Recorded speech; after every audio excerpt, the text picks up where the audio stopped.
So, a new era truly begins. After more than 10 years, we face a Premier League fixture without Pep Guardiola. His throne now occupied by Enzo Maresca. HAALAND's away, edge of the area, plays it into Foden, onto Lewis. Oh, brilliant football. The City have some defending to do, and Donnarumma has to make a save. It's down the right-hand side. City have got some defending to do, and it's a goal. Tavernier scored. A cross into the penalty area, and Tavernier's tucked it in at the far post. And now Semenyo, good save by Petrovic. Up into the air it goes and cleared. CHERKI whips it in left-footed. Gay with a header! He atones! And maybe, just maybe, City can turn this around and win it. CHERKI on the edge of the area. CHERKI through, chance, scored! Offside, won't count. Goal!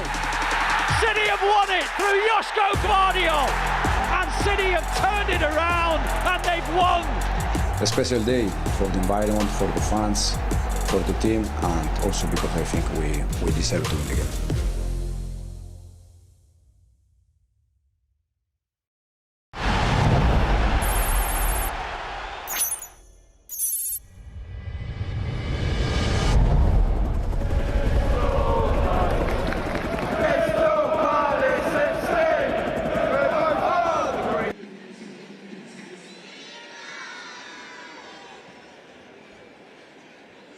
Hello, good evening and welcome to Matchday Live. Man City have arrived at Selhurst Park for a taste of some Friday night football. The first time since a 1-0 win over Wolves in May last year. And let's get started straight away, shall we? Let's reveal the side to play here at Selhurst Park on this Friday evening for Manchester City and Enzo Maresca's first Premier League away game. In goal is Donnarumma, and then it is Kusanov. The captain is Ruben Diaz, Joško Gvardiol, Nico O'Reilly, Elliot Anderson. Mark Gay, is he going to be playing in midfield? We'll try and work it out very soon. Phil Foden, Ryan CHERKI, Antoine Semenyo. And who else? Our number 9, Erling Haaland, starts here at Selhurst Park. You can see we're live. We're coming to you straight away from pitchside. And of course, I'm not on my own. I am with a man who's represented Manchester City in an esports perspective, but also Crystal Palace in Shells, and a man who's been here 12 times. And I think this is his first time pitchside, Mr. Luke Stanley. Welcome, Luke. How are you feeling, mate? How does it feel to be on this side of the support? I know you'll be in the away end a little bit later on, but we're here pitchside for... Good to be here, mate. It's a strange feeling. I said to him, my dad probably said when I was younger, this is the closest you're going to get being behind that advertising board you can't see. And I was probably about 5 metres closer, so I'll take that. Well, listen, absolutely here on merit. Listen, Shells, let's talk about you then, shall we? Because you know both clubs relatively well. You won the E-Premier League for Manchester City with an esports perspective, and you followed the progress of City throughout the Pep era in particular. Now is a brand new era. Enzo Maresca's first Premier League game. How does it feel to be here pitchside? I mean, it's great to be back here alongside UFG, of course, another season alongside of here with Lewis as well. I think for both... Oh, he's got my name wrong. Did he say Lewis? Lewis is it's a yellow. Lewis will do. Sorry, the nerves get to me. As you can see, it's a new season, new start. But as you can see, it's a new start for everyone. I think it's a new opportunity for both Crystal Palace and Manchester City with new managers, new players. I think Palace, they've lost Eze and then some Guedes. I still think they're looking for a replacement for that. But for City, with Maresca, it's a new journey, new dreams, and I think for him, they want to get a result tonight. Yeah, absolutely. Mark Gay, by the way, got a fantastic reception, which me, Shells, and Lewis or Luke, I'll let you decide at home, have heard very well. We've just seen the Manchester City team. Let's get straight into it then, shall we? 3 points to kick off the season. They left it late at the Etihad. It was the late show. Joško Gvardiol in that left-back position. He starts today. The question is, who's going to be alongside him in that back four? Is it going to be Mark Gay in midfield again? I mean, he was getting called Magic Mark. There was clips of him as a kid. Luke saying he was a midfielder. I mean, the last team we saw, I was trying to work it out and I really didn't know, but I think, Nico O'Reilly could be in midfield, potentially. You've got Gvardiol as a left-back option. Kusanov could be a right-back option. I think Gay probably dropped back into the back four is what I'd think, maybe next to Diaz. When you look at that dynamic then, Ruben Diaz and Mark Gay, Ruben Diaz, of course, is the captain once again this evening. It's not fully confirmed that he's the club captain. I think we'll wait until the deadline next week for that one, Shells. But one thing's for certain, there's two leaders in that centre-half position, and it'll fill the fullbacks with loads of confidence. Yeah, and I think I like I like about them both, it's like yin and yang. I feel like Ruben is a bit more the louder, a bit more, you can see the emotion with him, whereas Mark Gay, I feel like he's cool and closed at all times, and I think they can work well together and kind of be good cop, bad cop in situations, but I think they're a great partnership. Yeah, absolutely. And listen, we'll come to Ryan CHERKI in a moment, but let's take a look once again then, shall we, at this Mark Gay goal, because I mean, he plays in midfield, and to be honest with you, it's a centre-half header from a corner into his net. It's a brilliant goal, and he was fantastic. He actually had a chance earlier where he could have scored, and it was sort of a bit like when you're in the stadium, you're thinking, oh... Has it gone? Has a chance gone at that point, I was thinking, but he knows this pitch pretty well, doesn't he? I mean, he's played here quite a lot. As the Palace captain when he joined City in January, so I'm sure they'll give him a good reception. He's you know, a legend of their club and lifted a couple of trophies for them as well. Yeah, absolutely. The noise in here is already heating up, Shells. It's getting difficult to hear. We can see our players just behind us going through their pre-match routines. We see it all the time. There's an air of seriousness now at this point in the season. We had the pleasure of watching them on numerous occasions. But one thing that impresses me the most is the ability for some of these players to continue to play at the highest level. One of them, you know I'm coming to, Phil Foden. Yeah. I know you're a massive fan of him. He starts once again, potentially out wide maybe with Ryan CHERKI coming in. But what's so impressive about Phil? I think Phil Foden, I think he's been bursting on Team FC as a little boy, I think at 17, 18 years old, and I think he's been able to handle the professionalism. And I think for Phil, he's had a lot of criticism, which I think has been unfair sometimes. I think he's a talented player, and I think the eyes have been on him from a very young age, and I think when you've always had that pressure on top of you, you always expect to be in the highest conversations. And a few seasons ago, he was the player of the year, so I know he's got the ability to redeem himself, and I think for himself, he'll be looking to have an impact this season to put his name back at the top. Yeah, I think Foden's a great player. I mean, he's one of the most senior players we've got now as well. And I think as well, you were saying about him being the player of the year, I think we're going to get those levels back from him. I do think that after, you know, quite a summer off for him, you know, he wasn't at the World Cup, we know that, but I think he's going to be back to his best. And I'm excited to see what he can do tonight. Absolutely, and listen, Ryan CHERKI is back in the starting lineup. I know everybody who's watching MatchDay Live will be super excited about that, and rightly so, because 12 of CHERKI's Premier League assists have come from open play, which means since the start of last season, he's in the lead for assists in open play, and that's what he gives you. We saw it so much when he came off the bench. The one thing that I find astonishing about him is he sometimes makes it look like he's just taking it all in his stride, and it's pretty easy. Yeah, it's so casual. I mean, if you watch the documentary, he didn't even want to tie his shoelaces to do that medical. So if anyone's seeing that, that was quite funny. But I think he is just a magician. He's a player that we all know has got that sprinkle of stardust on the pitch. He came off the bench against Bournemouth and he assisted both goals. So there's a reason he's starting tonight. That was almost a guarantee in my eyes, and I'm excited to see what he can do. I think for CHERKI, it's like literally watching an FC player. When you watch him play, it feels like he can see a game at a different vision. And some of the passes he plays, feels like he has no care if he loses the ball. And I think the directness, you kind of need that type of player in your team. You can see he got the 3 points for the team last week. By the way, what we're watching behind us from this position right now is, well, what we've just seen is one of the best games of keep ball I've ever seen. I mean, I wouldn't really want to be in the middle of that. One thing we need to speak about as well is Erling Haaland. We always love to speak about him. It's a brand new season for him. He'll be motivated. He'll be getting sharper. It sometimes does take him a couple of games. He's got a good record against Crystal Palace. He scored in all 5 of his games against Palace, Erling Haaland. Do you expect him to be on the score sheet tonight? I think he will be. He's got the new trim as well. He's got the skinhead. Anyone that knows me well knows that I actually was unfortunate enough to have that haircut about 5 years ago. And he won't be coming back, but I'm excited to see what Haaland can do with it.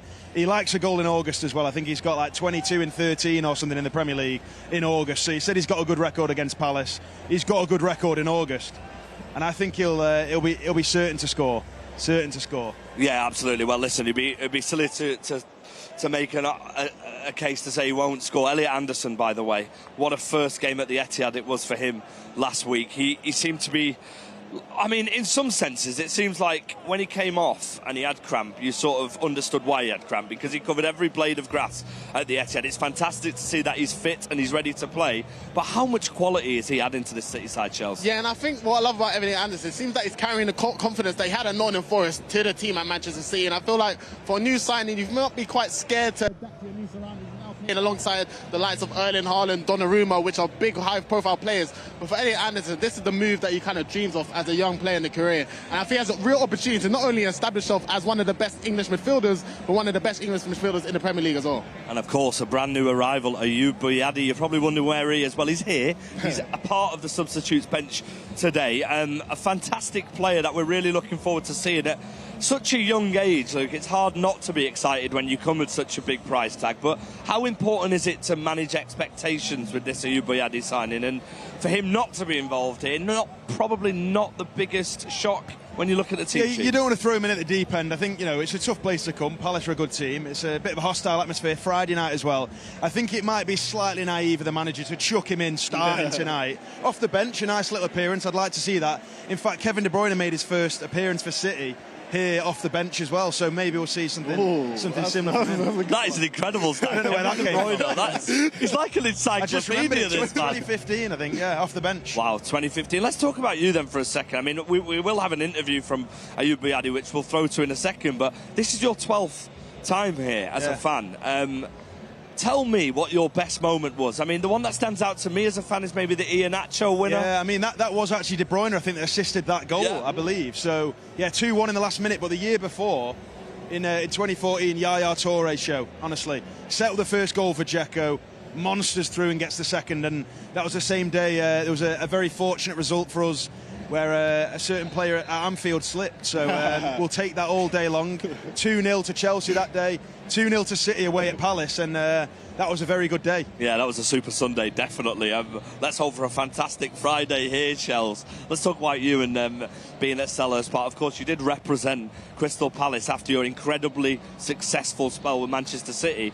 What was it like for you going from Manchester City Esports, who of course worldwide known as the Bar, essentially, and coming to a club like Crystal Palace, having the opportunity to represent them? They're a fantastic club. What was it like for you? Yeah, not to downplay Crystal Palace or any other Premier League clubs, but I think going from Manchester City to anyone else, it was just a massive drop-off. And there's no disrespect to Crystal Palace. They are a great organisation, a great football club, but the work behind the scenes Manchester City put in for the esports alone, it shows the results, in my opinion, from the football side, because it's the care, the enthusiasm, the effort they put into their players, and what they've done for me to try and make me the best FC player in my career. It just helped me so much, and to go try and find that elsewhere, it was really tough. But Crystal Palace, they took me in for a season. They're still great, but Man City, they're the top of esports as well. We've got a fantastic visual on the screen right now because we've just solved all of the queries here on Matchday Live.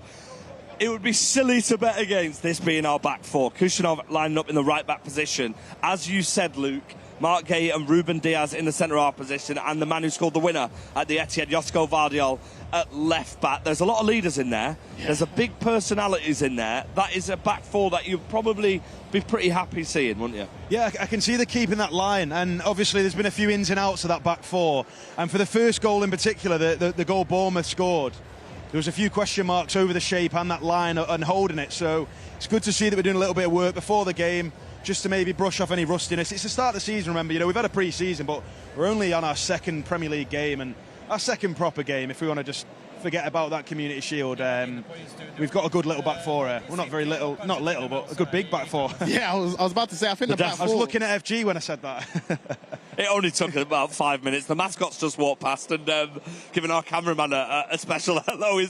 I think his hat's just fallen off as well. But listen, one thing's for certain, we see this a lot at every game, and we've seen it as a start. We saw it under the Enzo Maresca era, this back four being in line.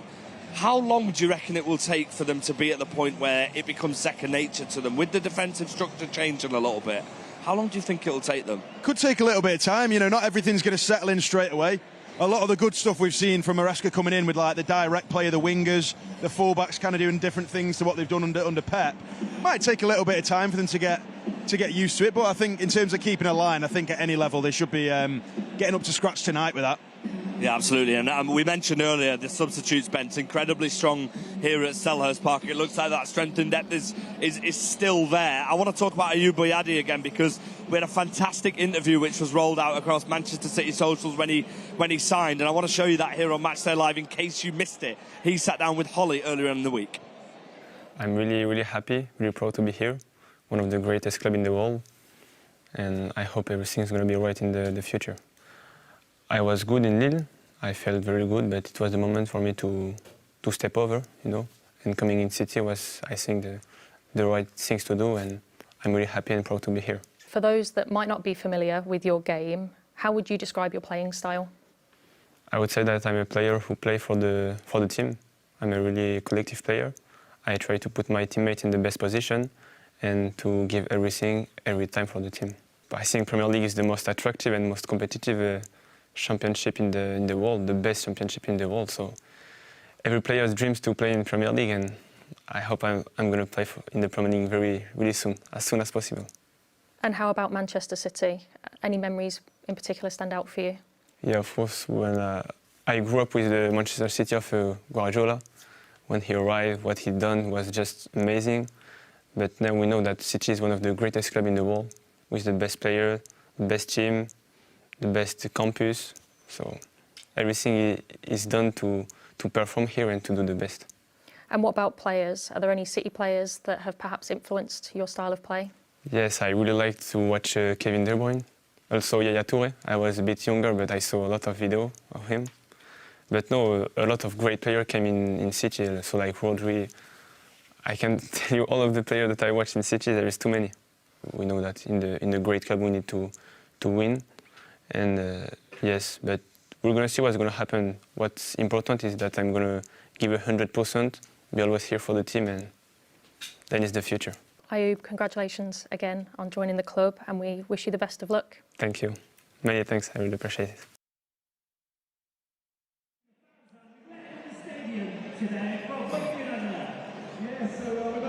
Wow, well, I mean, that man, we've just seen his interview, and I tell you one thing, he speaks very, very well for his age. The future is bright, and we are delighted to welcome Ayoub Bouyadi into the matchday squad for today's game against Crystal Palace. He's on the bench, but I'm pretty sure he's going to get a lot of minutes in Sky Blue. That was his interview that we just showed, which is available if you missed any of it on mancity.com. Let's focus a little bit on the home side then. Crystal Palace, the starting lineup for them in goal. Who else? It's Dean Henderson. And then it's Kalali and Canvot with Richards and Tomiyasu. And then there's a start for Mitchell, a man who needs no introduction, Adam Wharton. Kamada and Jeremy Pino start, as does former Arsenal player Eddie Nketiah. And, well, you might have noticed the man up top, Strand Larsen. There is a certain Mateta who is missing from the matchday squad. The substitutes are on the screen for you, as well as Daniel Munoz, who recently has just had a bid for him made by Nottingham Forest. A bit of a rogue timing, I think, from Nottingham Forest to make a bid for him. He's on the bench. That team, when you look at it, is strong. It's getting really, really strong. I mean, I've got some stats here on the iPad, Luke, and I don't really want to say them in case I jinx them. Would you like me to say them, or do you want to read it off? Go ahead and say the stats. Crystal Palace have never won a Premier League game on a Friday. Oh, no. Listen, we hope that that is going to continue. Curse, hopefully not. Absolutely. I think he just joined us as the mascot came behind me. I was really confused. I think that's Pete, isn't it? Big Pete. Yeah, Pete and Alice. Palace. Very nice. Smart. That's smart. Well, I prefer Moonbeam and Moonchester anyway, but yeah, that's the beauty of being here pitchside. We've just seen the Crystal Palace team, so the talking point for that one, Shells, is of course no Mateta in the matchday squad. When it's so close to the deadline and there's potential players moving around, it's no surprise to see them not in matchday squads. Yeah, I think that was the biggest drop of today's lineup. I think Mateta last week against Everton, he had a few chances, and I think on another day they could maybe have scored a couple too, and maybe got the 3 points there. But I think Mateta being not in the lineup, it's a bit of a confidence boost, in my opinion, as a perspective watching. But I think all players in the Premier League are quality. We don't have to hear that music, do we, when if he scores? They play that boom, boom, boom. And I'm pretty grateful we're not going to hear that or get haunted by that tonight. So Morgan Strand Larsen, by the way, did score a goal for Wolves against Manchester City at one time against Molineux. I want to bring your attention to the away section. You can hear the noise in Selhurst Park. Our amazing supporters have travelled here on a Friday evening. There is no way to get back home unless it's probably by road tonight, and they are making all of the noise as expected here. Some of the best away fans in the world, definitely in England as well, Luke. You're going to be part of that away section. Absolutely. You got any new chants for us? Anything to start the season we'll off? see what gets cooked up tonight. I think we had the Champions League draw obviously yesterday as well, so there'll be four European away games that I'm very excited for. I'm sure we'll see you there for a couple of them, and thankfully not as cold as Bodo last year, I'll say as well. I mean, that Champions League draw, you'll have to watch you back there a little bit, Shells. The Champions League draw was, of course, I mean, an opportunity to play against Barcelona, PSG, a trip to France as well, Shells. The Champions League is such an incredible competition and the matches are coming soon. How important is it for the players to have rhythm before it goes into the 2 games a week? Yeah, I think it's important to get that confidence that you need heading into the season, of course. And the Champions League format, you can see how Arsenal, they dominated the league phase and they ended up putting them into the final. So I think for the players as well, Man City, they want to try and do a strong league performance. And when you're playing against Barcelona, you get a good idea on how you're really faced up against the best teams in the world. And maybe you have a chance of winning the trophy once again. Yeah, absolutely. I mean, it's been an interesting start to the season, Luke, of course, with the Community Shield performance, then into last week, which was completely different. Do you expect this City side to constantly get better and better under Maresca? Of course, it's a brand new era. Some of the players aren't really, you know, fully sure about sort of the tactics in a whole, but they're learning quickly. Do you expect them to be better here tonight? Yeah, definitely. It's just going to be game-on-game improvement, and it might not quite be linear. There'll be ups, there'll be downs, but at the end of the day, we're playing here Palace maybe at a decent time. I'll whisper that quietly. I think it's a decent time to play them. The transfer window's not done. That can help us, it can boost us. You'd like to think maybe the whispers of some of their players leaving, but we've got our new bodies in. We want to see them performing. I'm expecting Anderson to be right on it tonight, and I also think you can see a little. I might do predictions in a minute, but I've got a few little predictions coming. Did he just say he's got a few predictions coming and think we're not going to ask him what his predictions are? So, Luke, what is your prediction for today's match? So last year we won 3-0 here, and I think we're going to win 3-0 again. Ooh. And I think it'll be 3 different scorers. Ooh. I think it'll be Anderson, Foden, HAALAND. Honestly, mate, you have the potential to have potentially done one of the best things ever if that happens. I hope you're right. People say it's AI, mate, if it happens. Yeah, absolutely. Shells, how do you see the game going? I think City will be looking comfortable. I think they will be conceding, though, so I think a 3-1 win to Manchester City, but I think maybe Palace might get a goal. Are you going to predict the goal scorers? No, I'm not going to do that, but I will say Haaland will get 1. I don't know who will get the other 2.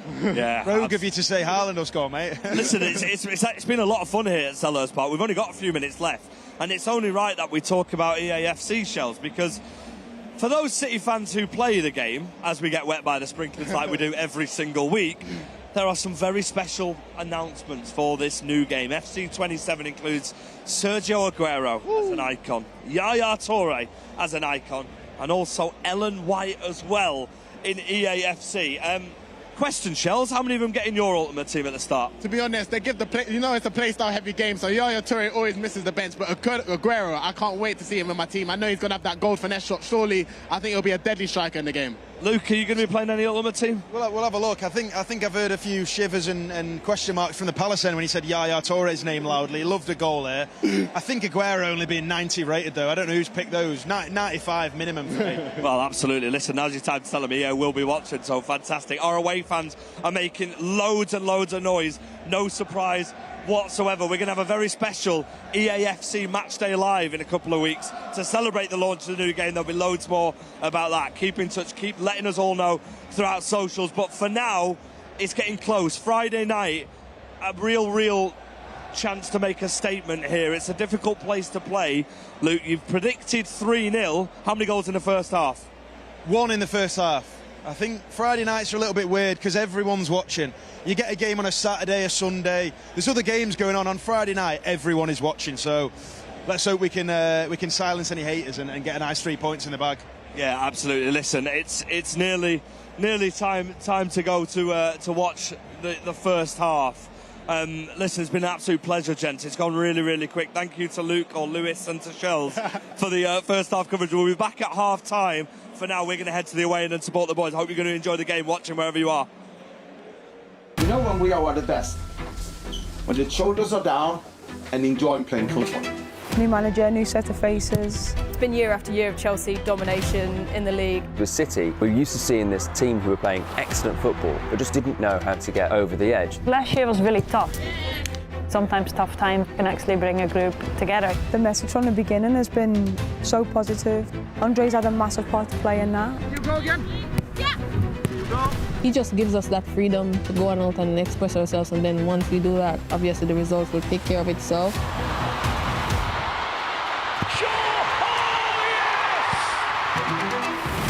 We are unique and we definitely refuse to lose. During the majority of their run, they looked quite comfortable in most of the games, but you knew tests were going to come. This could be a team that really pushes on from here. We are never satisfied. We're always hunting for more. Clips it in. It's another header from Shaw! The mentality shift has been the biggest thing for Man City this season. They're ruthless. Gets the shot away! What a goal from Lauren Head! This is a club united, and you can see that from the outside. And that is the final whistle. This season just felt that little bit different. I think the whole club in general has felt a little bit different. A title, 10 years in the making.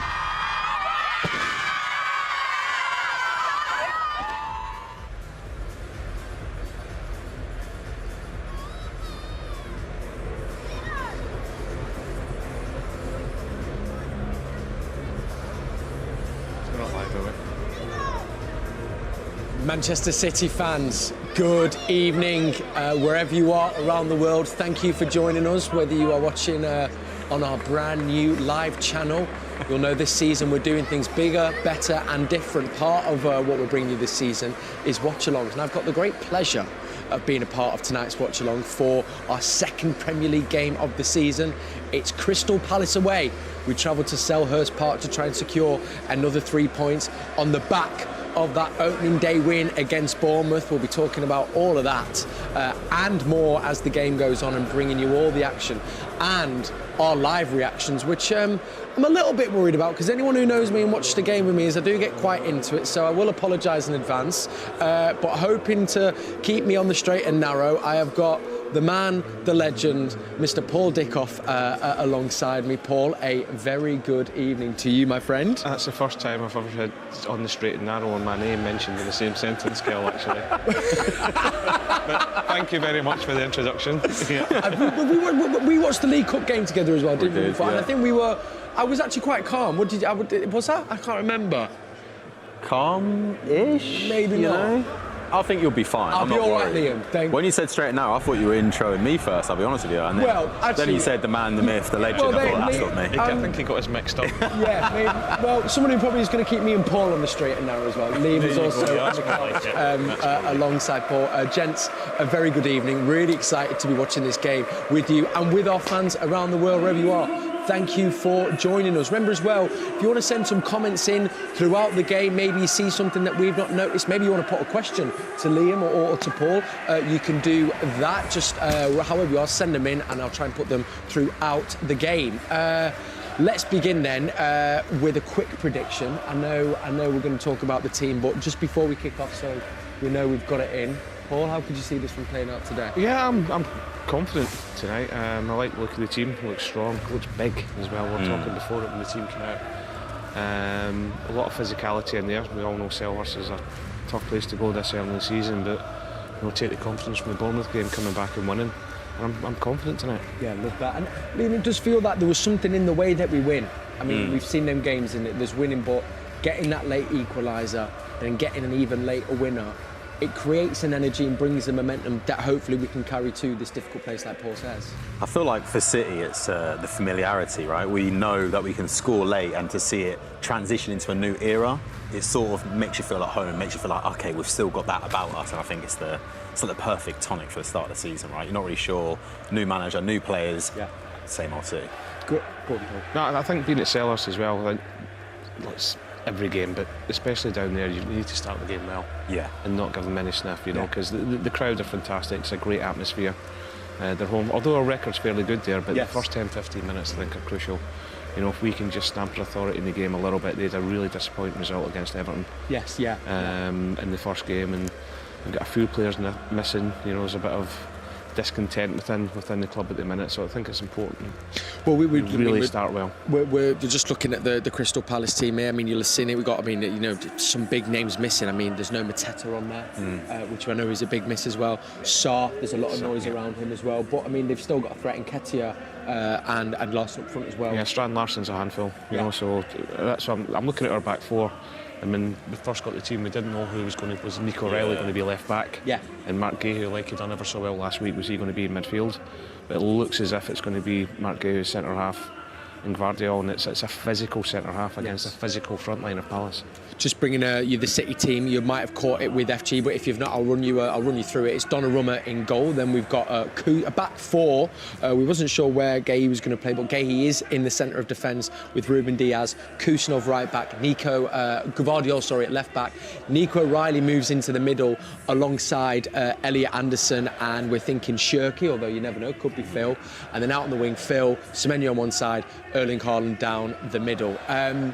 It's a physical team, but also as well, it feels like it's got a nice balance. As well as Gahey did, we were saying, Liam, you can't forget, O'Reilly came up playing in the centre of the park through City's academy. I think it's credit to Gahey that we're all now deciding, will he play centre mid or not? And it's like, we're actually quite spoiled. Nico O'Reilly has been unbelievable. Obviously did an amazing job last year at left back, but we've seen him go forward. Like you said, he plays his trade in centre mid, and we're like, he played so well, where will we go? But I mean, Nico O'Reilly is one of my favourite players to watch.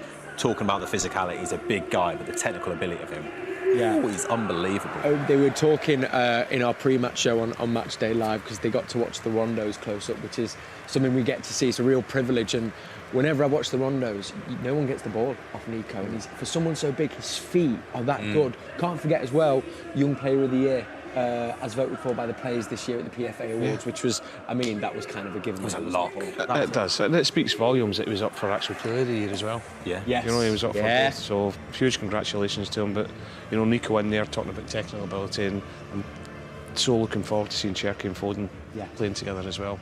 You know, whether who's going to play the 10, who's going to play wide, or will they interchange and mix it up at times. But, you know, the technical ability both of them have got, it really excites me.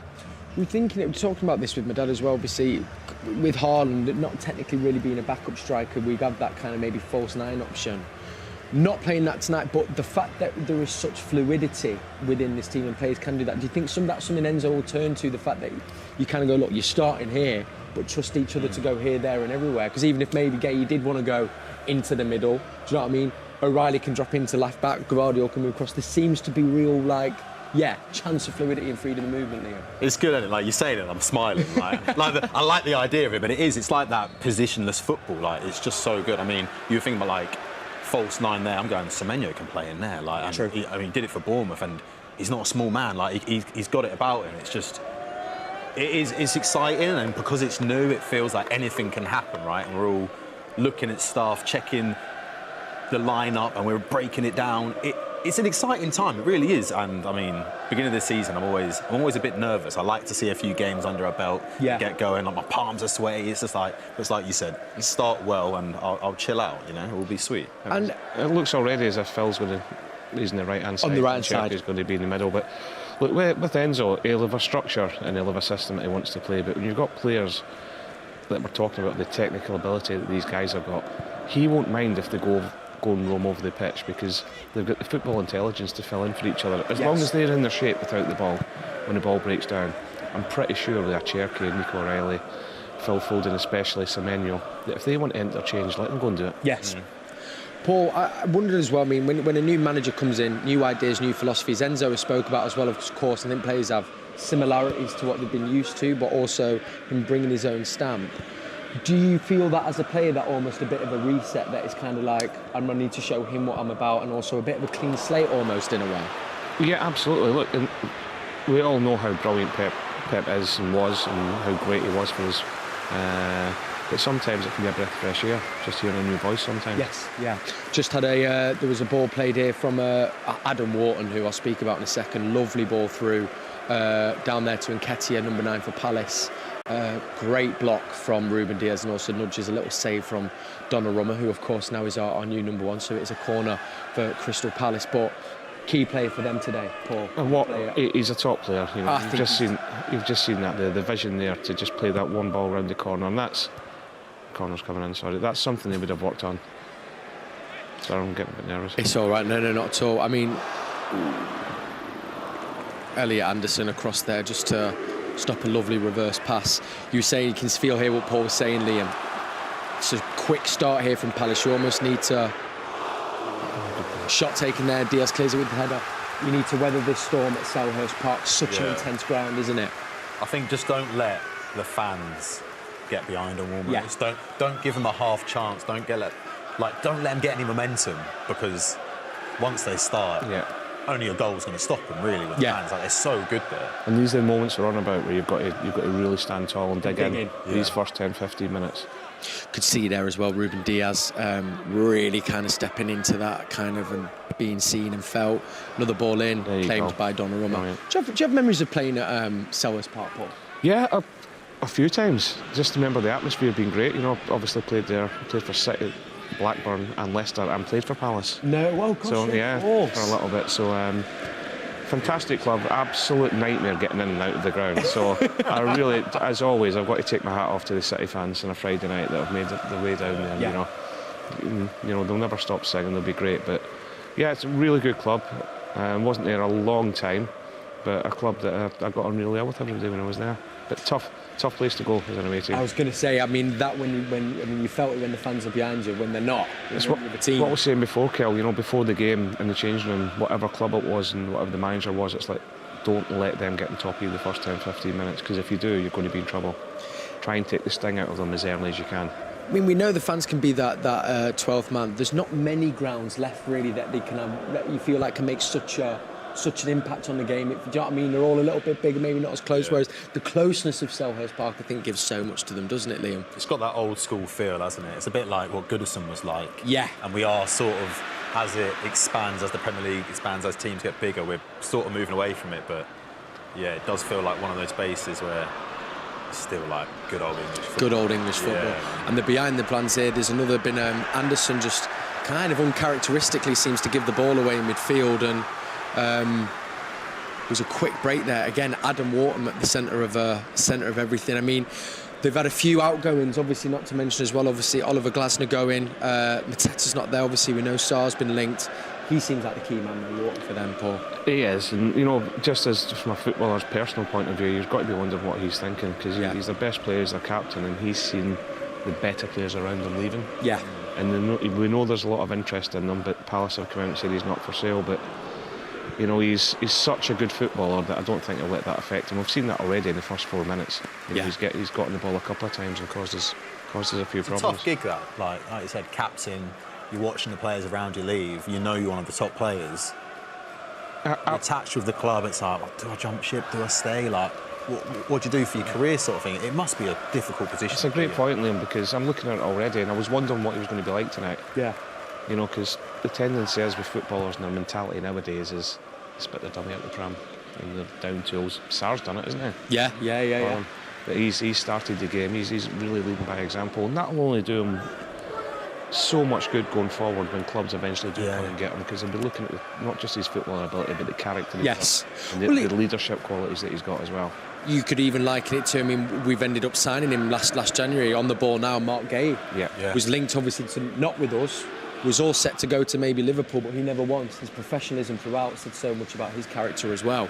And now City have finally got on the ball a little bit. CHERKI there in the 10 has played it out to Semenyo on the left-hand side. First time it feels like we've been in their final third and generated a corner from it as well, and seem to have weathered them first 5 minutes as well, so hopefully we can grow into the game a bit more now, Liam.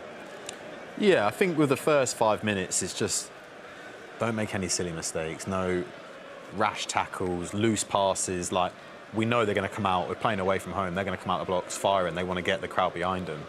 Just take it easy. Like, see how we go. Get a few passes. Get everyone on the ball. Yeah. Just grow into it. We know the ability we've got. We know what the team we are. It's fine. We'll just be patient, you know. Corner here. It feels. I mean, Paul, we were kind of saying off camera, and you've said on camera it's a short corner as well. CHERKI now looking to play it in. Plays it out to Anderson on the edge of the box. Oh, go on. Save that. Rebound. Get in, must be. Oh! You wonder how the ball hasn't gone in there. I mean, it was a well-worked routine, short corner that ends up with Elliot Anderson on the edge of the box, who brings out a brilliant save from the Palace keeper. And then it was one of those kind of scrambles in the box where it looked like Diaz was trying to get on the end of it, Erling Haaland. Strand Larsen seemed to be the man as well that blocked it. When it gets in there, Paul, you just want to get any form of toe on it. Just any sort of touch in it. And even the Palace defenders there, I don't think they know how they've kept it out. No. You know, but great set piece. You know, I'm literally expecting the size of the team I've got. I'm just going to put it in the box, but it's obviously something I've looked at and I've worked on. Great strike by Anderson.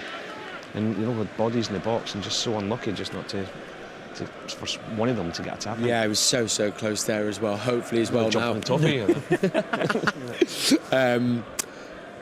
Anderson now back on the ball. Kind of just feel like we've just kind of settled into the game a little bit more. What did you make of his Premier League? Excuse me. Premier League debut for Manchester City against Bournemouth. I mean, felt like he was everywhere. I was going to say, you know what? I love his. Semenyo in here. Sorry, Liam. Pull the trigger, Phil. So close. Now it's ended up getting all the way through to Phil, but yeah, Anderson's energy I just thought was like incredible, and I think going to a new team, you want. How on earth is that? Oh, it just needs to swing. Keep it as well, just to get a little toe on it. I just feel like we're tightening the screws a bit here now. Though a lovely ball again. Yeah, Adam Wharton again. That was a ball in. Ruben Diaz there once again. He seems to have been in the way of all their balls in the box so far. But yeah, when you're trying to endear yourself into new fans, I think just energy, make yourself useful, get about, and you're winning the battle there, you know? Yeah. Palace though now with the ball at the edge of the box.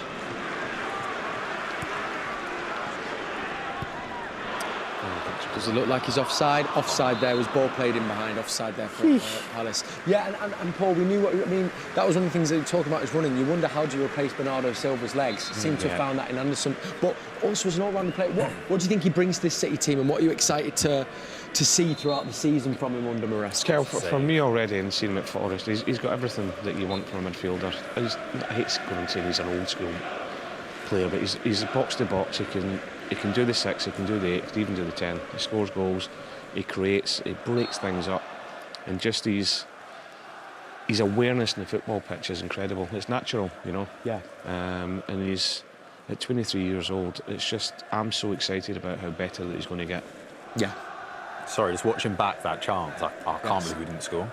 Like, I can't believe it. There's a pattern here from Palace though where they seem to be able to get that pass that breaks our midfield line and then they're in, which they seem to have done again here. Has he come from an offside position? Yeah, that's good. He was again. It's just a little bit end-to-end at the minute. Yeah. Yeah. Is there anything they can be doing, Paul, as I say, because it seems like there's a defence, a pass basically which bypasses the midfield. Is that a shape thing or is that just kind of maybe... I just think at the start, like, we're only 10 minutes in, but when we're going forward, the 3 central midfielders are going forward and nobody's sort of sitting in front of the back 4 and stopping. I've seen it 2 or 3 times now. As soon as Wharton gets it, he's looking to... They're staying really wide. So we just need one of them, yeah, maybe. And that will come with playing together, you know. That's just the fact that it's a new midfield and it's a new team. The more they play together, the more they get used to each other. For sure. The more that will come. Haaland's just dropped deep to get the ball and played it CHERKI. Now we're in their final third with Gvardiol over on the left-hand side. Is that almost a downside of, like we were saying before, like the fluidity? When we know Gvardiol can come centrally, we know Gehi can step up into midfield, and all of a sudden we look like we're in control. Adam Wharton gets the ball, fires out wide, and it's... Yes. Oh, we've got a spare man over there. Yeah. I guess, and that's that thing, actually, you can have the fluidity, but you need to kind of get in that shape, which I guess will come with time a little bit. I think when we're on the ball already, he said it twice, I would just keep giving the ball to Semenyo as much as we can. Yeah. What have you both made of him? Obviously, we saw him very much on the right-hand side when he in the back half of last season. Enzo seems to prefer him out on the left at the moment. I think what we've seen pre-season, and especially early doors tonight, the first game, it looks more comfortable like that. Yeah. You know, and it's weird. A lot of players like playing on that opposite side sometimes now, and he's very good with both feet. So whether he's on the right or the left, he can go either way. Yeah, he's very comfortable going either way, and that just causes an absolute nightmare for the full-back. You'd probably think as well, Liam. Obviously, Doku's out with an injury at the moment, but dare I say, when he starts coming back into the team, it seems his left is very much his side, and Semenyo a bit more on the right. Seems to be talk as well of maybe it's not confirmed yet, but a certain winger from Brazil maybe as well, hopefully arriving in Manchester soon. So some more options as well, fingers crossed. We've just had fantastic wingers from, well, just thinking really from the start, Sterling, Sane, but even going like with Sean Wright-Phillips and stuff, like City have always, in my head, have had good wingers, and it's always been an outlet. I mean, it's transformed into a front 3 instead of a midfield 4, but we've always had good wingers, you know, and it's it just feels like part of identity. And like you said, Sterling, Sane, Doku, Semenyo, like Mahrez. We've been spoiled. Oh, Mahrez. Great run, Phil. Great run. Foden making a run on the right, and Kusanov just tried to find him, but struggled to there. He's kind of, that's making it, trying to, obviously, again, he's probably learning that position as well, Kusanov. We know Nunes is coming back from an injury, but I love him because you just know as well he's giving everything. Absolutely rapid, isn't he? He's so quick, and he just loves defending. Yeah. Yeah. You know, right earlier in the game, he took one straight in the face, and it was as if somebody just flicked past him. It would have knocked a lot of people out. Wharton again. See, yeah, look how high up the field we are there. Like, yeah. Guardiola's edge of their box. Like, Kusanov there, though. Not been beaten yet. It's like I say, I guess that works when you keep them in, Paul, but the worry about playing so high is the ball in behind. Especially when you've got such a clever player like Adam Wharton. Yeah. Every time he's getting the ball, he's looking to play that pass now. Yep. And is it either then you either drop or you have to try and be on Wharton to stop the pass? I think if there's pressure on the ball, if we're getting pressure onto Wharton, you can't drop. You know, if there's no pressure on the ball, you have to drop off. You have to drop off. Yeah. Whereas we've been caught in between a couple of times. Yeah, you're kind of between the rock and a hard place. We can bring in, really delighted to say, she was on our first watch along with Stephen, and she's joining us for our one, although not quite the glamorous Studio One, Georgina. I mean, I'm going to chance it and say, I believe you're on holiday in Spain. Yes, I am. Well, good evening, everyone. Or buenas noches. Buenas noches. I tell you what, it's all right for some, Georgina, isn't it?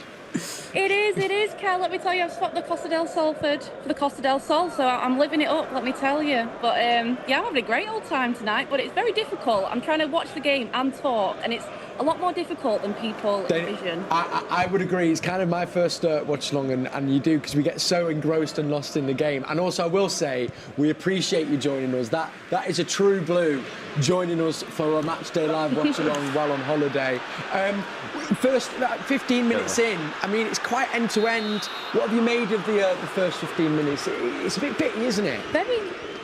Yeah, it's very similar to the Bournemouth game in a way, where we're having a lot of chances. We just haven't really got them in the back of the net, but it's coming. I know it's coming. I'm feeling very confident. I mean, we've got a great record at Selhurst Park and at home against Palace, so yeah, I think we're going to do it. Haaland as well does like to score there, which is good. We were talking, weren't we, before, will we see another Gehi in centre midfield? He is back in centre half, and that does look a very solid back line for us, though. And we've kept out Crystal Palace out well so far. It's big and solid with Gvardiol, Diaz, Gehi, and of course Kusanov. Definitely. We've had some challenges in our defence in previous seasons, but I think you look really, really solid tonight. I really enjoyed watching Gehi against Bournemouth. I think he looked really great in that new position. Yeah. And I'm also liking Semenyo as well. He's looking really, really dangerous on that side with Nico O'Reilly as well. So, yeah, it should be good. Should be indeed. Well, listen, we'll let you go back to watching for a bit, and Georgina, and I'm sure we'll be bringing you in just a second. But we've got so great to have Georgina with us from... Go on. Yes! Yes! Hung up, I was like... Tell you what, little bit of luck there from Georgina. Come on! I hope she didn't miss the goal logging off. Like, Did you see it, George? Tell me you saw it. Did you see it? You did. We didn't distract you. Yep. Good. There we go. There we go. We love it. Brilliant by Semenyo. Dare I say as well, do I know what I'm talking about? Said he loves to score at Crystal Palace. I'm right on cue. Do you want to talk us through the goal, Liam? I mean, it was textbook Erling Haaland. I mean, he was always going to score, right? We were talking about earlier on about what team's got the best front three, but when you've got Haaland in your team, like you're the best. You've got the best tact, right? Here we go. So what? He plays out wide. Great ball from Semenyo. Again, it's like cutting in on his right foot there to cross it from the left-hand side, yeah. And also, but the header, Paul, to send that back, but he's kind of going one way and he sends it back across. It makes it look easy, but you'd say, I mean, you know what? The power's in the ball, so he doesn't have to actually. Look, he just guides it. If you see that there, you're only man up. He's not trying to head it. Yeah. You know, he knows exactly what he's doing because the pace and the whip's on the ball. He's just got to guide it where he wants to do it. It's fantastic. But you know, at the start of that, the build-up, Nico O'Reilly's got us 40 yards up the pitch by running with the ball. And you know, what he'll be delighted about Enzo is it came from one side, Phil, and he likes playing with two wingers, and it's ended up coming from wide in our right, all the way across to Semenyo, and then in the box. Yeah.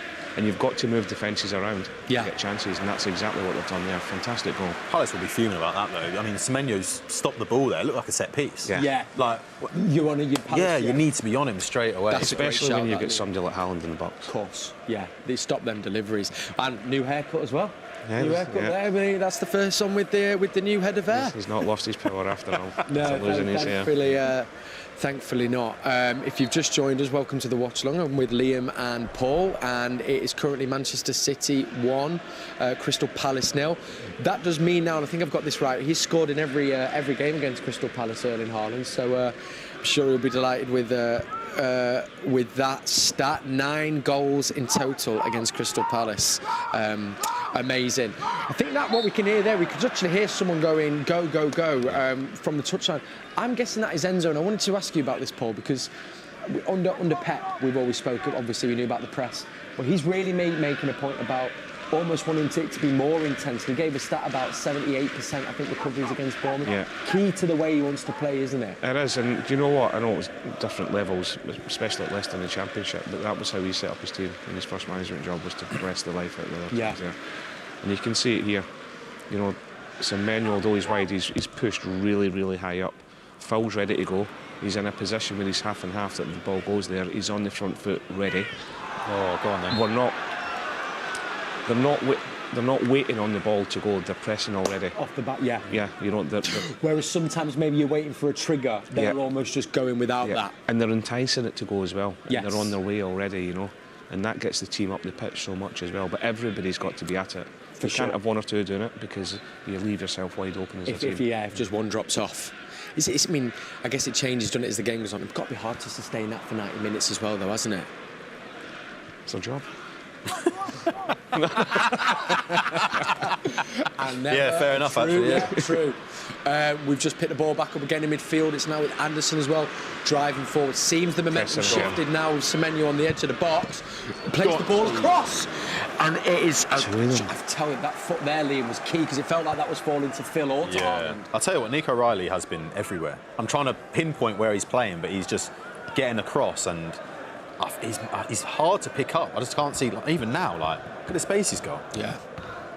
All one in the ball as well. And now it's back out with Phil on the right-hand side. And it does feel now we've kind of, as you said, Paul, you shushed the crowd up with a goal, and now we've settled into our rhythm of play.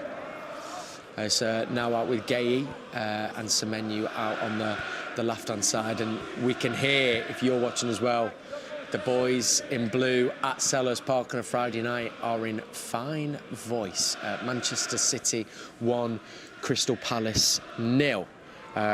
Seems as well, Liam, now we're trying to push for that second goal as well. We've got to score we're going to score a tap-in at the back post. We've got to. Do you know what I mean? Yeah. And it's... Great ball. It's a lovely ball from Gvardiol. Go on. Finds Haaland in the box. Can he find Phil? Oh, it's so good. Oh, take a touch! So... Not that I'm telling Phil Foden how to play football. He had a lot of time though. I don't think he realised he had as much time as he did. It was, I mean, Gvardiol finds Anderson, and he finds Anderson then has the second chance to find Phil. Oh. I mean, all the time in the world to take a touch there. Yeah. Leaning back? Just leaning back a little bit. Yeah. See that? Well done, Liam. Yeah. See that football knowledge there? Football knowledge, isn't it? I've never questioned your football knowledge, my friend. Great football, though. Really good football. And again, I wanted to kind of brings me to another talking about Gvardiol. I mean, the pass he does there to find Anderson obviously scores the winner, which was taken like a striker. Technically, how good is he, Paul? And isn't it crazy that that's our centre defender / left back that's able to play passes and score goals like that? I know, was it before he got injured? Was he not the highest scorer in the Premier League that season? I think he was, yeah. Well. So he's just, Nico Riley has just taken the mick with a gorgeous turn there. but he does give you so much more going forward as a defender, doesn't he? Yeah, he's just got real quality. Oh, that's so good. So that is so good from the. That is absolutely filthy what Nico Riley. You've got no right doing that at 6'5". He's just 6'4". I'd go to reenact it, but I can't. But pull the ball in behind and put it through his legs. I would have dislocated my hip if I tried to do that. Woof. Big old woof. Gay reads the game there as well. Lovely.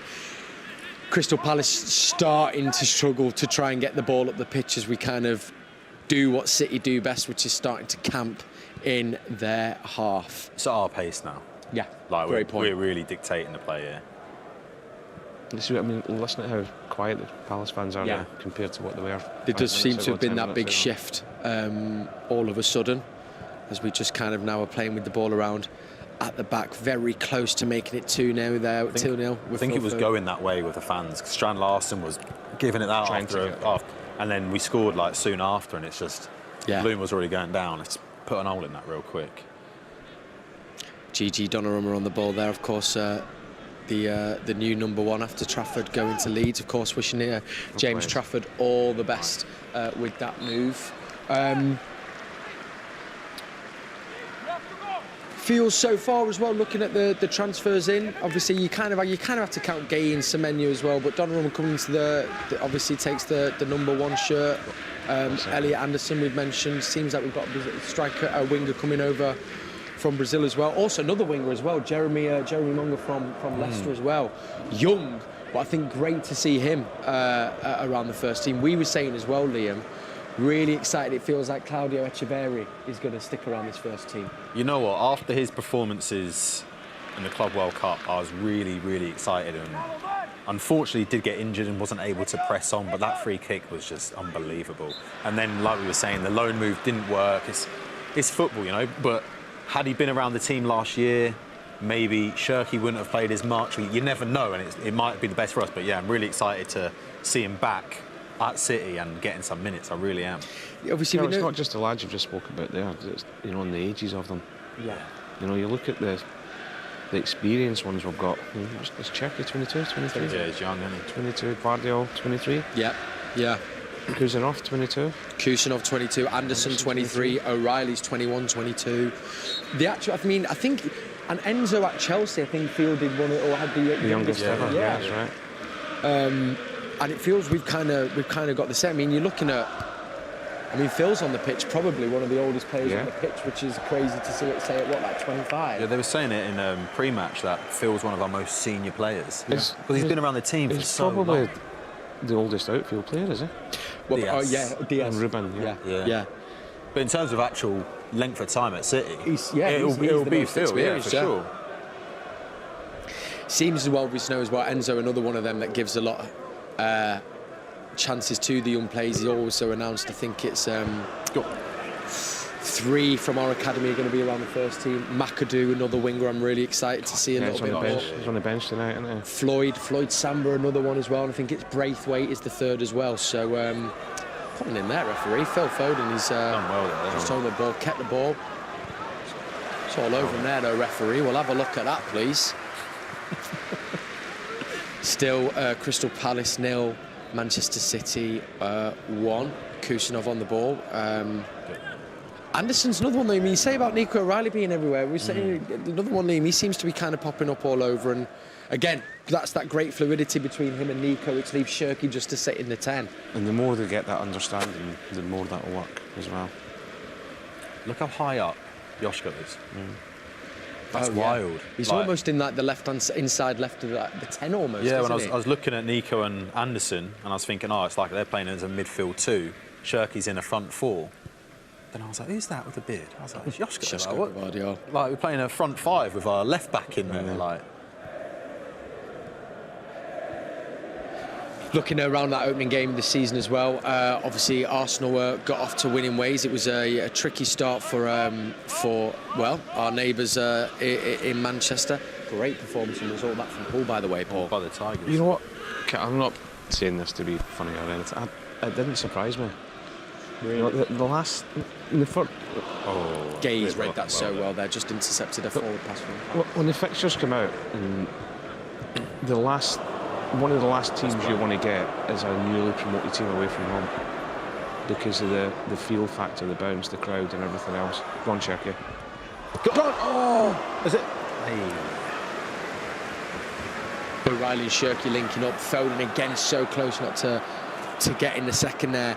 But the energy as well now. Now Nico's just almost then covered off the pitch back to go and defend. Cherki getting back now. Very unlucky there as well, but a lovely passage of play. But yeah, I was on with Nicky Weaver saying the same. A newly promoted team away from home. Yeah. It's not the ideal first game. And I also have to give a shout out to my mate Ollie McBurney because I thought he looked really good. Brilliant game, man. Yeah. Tore it up. He's a handful, you know. Yeah, great player as well. Also, you know, Championship was great for Sheffield. Went over to Spain and you know, kind of gathered the experience there. And great to see him back in the Premier League. We're just seeing this chance again. You called it before. Nico O'Reilly eats up the ground in front of him. Plays it into CHERKI, then takes it back, dinks it across. I just think he's take a little touch on the way. I think he's just, he can't see. It's just seen him at the last minute. Last minute. I think Chris Richards has got a touch on it. It's just sort of changed direction slightly. But and also what we kind of said there, that was CHERKI on the right hand side and Foden had dropped into the 10 to get that header. So nice to see that exchange there. Now it's a free kick for us to defend. Does feel a long time since, I mean, like Paul called it, I think before the game, the fact now that we really are only two small players are Foden and CHERKI. I can't remember us, Liam, being physically so big and imperious. Is that partly in which the way the game's kind of gone a little bit over the last couple of seasons as well, needing to be a bit more physical, big, strong, set pieces being more part of the game as well, do you think? I think so. It's like one of those things. Everything goes around in circles, right? So growing up, it was always the big team, set pieces. You had your hard man in there. And I feel like we're just bringing it back. Like, we've seen the success Arsenal have had with set pieces over the last 2 years, and you've got to nullify it. You can't just carry on and be like, oh, we're going to pass it around, we're going to be little technical players. It's like, well, actually, you either catch up or you miss out, and I feel like a lot of teams have gone that way. Did I expect us to beef up so quickly? No. No. But, I mean, we definitely have, but we've not stepped off technically either, which is, I guess, the way the players are progressing. Like you're saying, the players are so young, it's nuts. I don't know if it's something to look into it too much, but obviously Enzo was in the coaching staff and the treble winning team. Of course. And the best we looked that season was when we had 4 centre-halves. Yeah. We ended up 4 such a centre-halves great in the shout, Champions that, League Paul. final, and we're gone back to 4 centre-halves tonight. I think, again, and I was reading as well, I think he was saying as well, Leicester, they conceded the least goals in the Championship. Chelsea, when he was there as well, I think had one of the best defensive records of that season. And for as much as we know he loves his attacking side, actually says the foundation he wants to build on is being solid defensively, isn't it? That's a great point. I always forget it was when we because it was Stones, Diaz, Akanji. That was it. Yeah, Akanji, Stones, Diaz, and Ake. How can I forget the iconic song? Walker and Akanji. Ruben Diaz, Jordan Stones. Wish him all the best at Inter Milan as well. I think that's a great move for him. Joining Akanji as well. Yeah. I can imagine that probably helps a bit, Paul. He scored last week as well, didn't he? Did he score? Yeah, he came off the bench and scored. Come on, Johnny lad. Legend. What a player. That is, it was a great signing for them. I love that as well, though. You know, and it says so much, you know, about the love fans have for him when you just wish them all the best.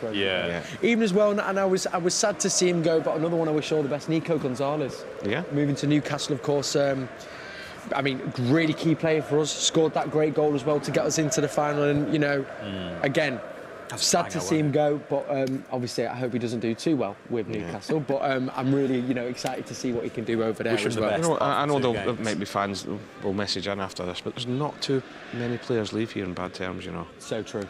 So and true. I'll go back to even a long time ago when I was playing, and all the way through since then. You know, the fans are amazing. You always get, former players always get the best of receptions coming back. We even think as well, and that's one of the greatest things for me, getting to be here and work with the club that I love, is feeling the love, do you know what I mean, that you guys, the ex-players, also have for the club and fans. It is amazing, you know, and you know it's not just for show, it's from the heart, and hopefully you feel that at home when you've been watching Matchday Live throughout the seasons. 31 minutes played here. Manchester City 1, Crystal Palace 0. Phil now over on the left-hand side. Just lost out the ball there, but Anderson as well, just straight there to to lap it up and keeps the ball. It's a little bit late now, referee. Wharton's picked it up again now. CHERKI with the ball. For that. Oh, get away with yourself, you absolute sorry, but live. CHERKI picking up a yellow card feels a bit soft. Yeah, it's very soft, like. What's he supposed to do? He's run across him. Fair, that's a foul. Yeah, it's a foul, but maybe not a yellow card. 31 minutes to go, even though stopping the break. Wharton again, though, at the heart of it. Just as they set up this free kick, CHERKI with the yellow card. Bring Georgina back in. Georgina, you sprinkled us with a bit of luck there. HAALAND with the goal, and since then, he's kind of done what we need to do. We've really seemed to have just been dominating since then, haven't we, Georgina? Absolutely. I mean, ooh, sorry, just watching the game there. I just thought then, really when we last came to when you were saying it, I was thinking. I thought, wait, last second Georgina was scoring. I thought, no, let Palace score. They've just played a lovely ball in from the free kick. Great header, to be fair. Looks like he was offside, actually, so it wouldn't have counted. But sorry, Georgina, you were saying I interrupted you. I was just a bit worried then. I was thinking, good luck charm, just gone. But no, I'm very glad that HAALAND scored in particular, because I was a little bit worried, you know, guys, after he cut his hair, that maybe his goal-scoring days were over. But fear not, fear not. I actually said to Stephen, I said he's probably become more aerodynamic now with his new haircut, so even faster on the ball. But yeah, really great performance so far. I'm really happy. Seems we were just saying as well, I mean, sorry, just... yeah, we're stopping now. Palace have just got the ball. They're looking like they're putting the ball back in. Great clearance again from Gay, and seems to have nullified that threat. The energy off the ball, Georgina, is something I'm really noticing, whether it's pressing in when they've got the ball in their defence, but even now, constantly closing down Crystal Palace at every moment, and every player's doing it, which is... Sorry, they were close there, but it's gone out for a goal kick. Who was that? I think it was their fullback, Adam Wharton, again at the centre. He is their threat, though, Adam Wharton, isn't he? You can see why everything seems to be going through him. I wondered as well, Georgina, I mean, what have you made of getting to see Foden and CHERKI on the pitch together? We wondered, can it work? Foden's on the right, but they seem to just be interchanging really nicely.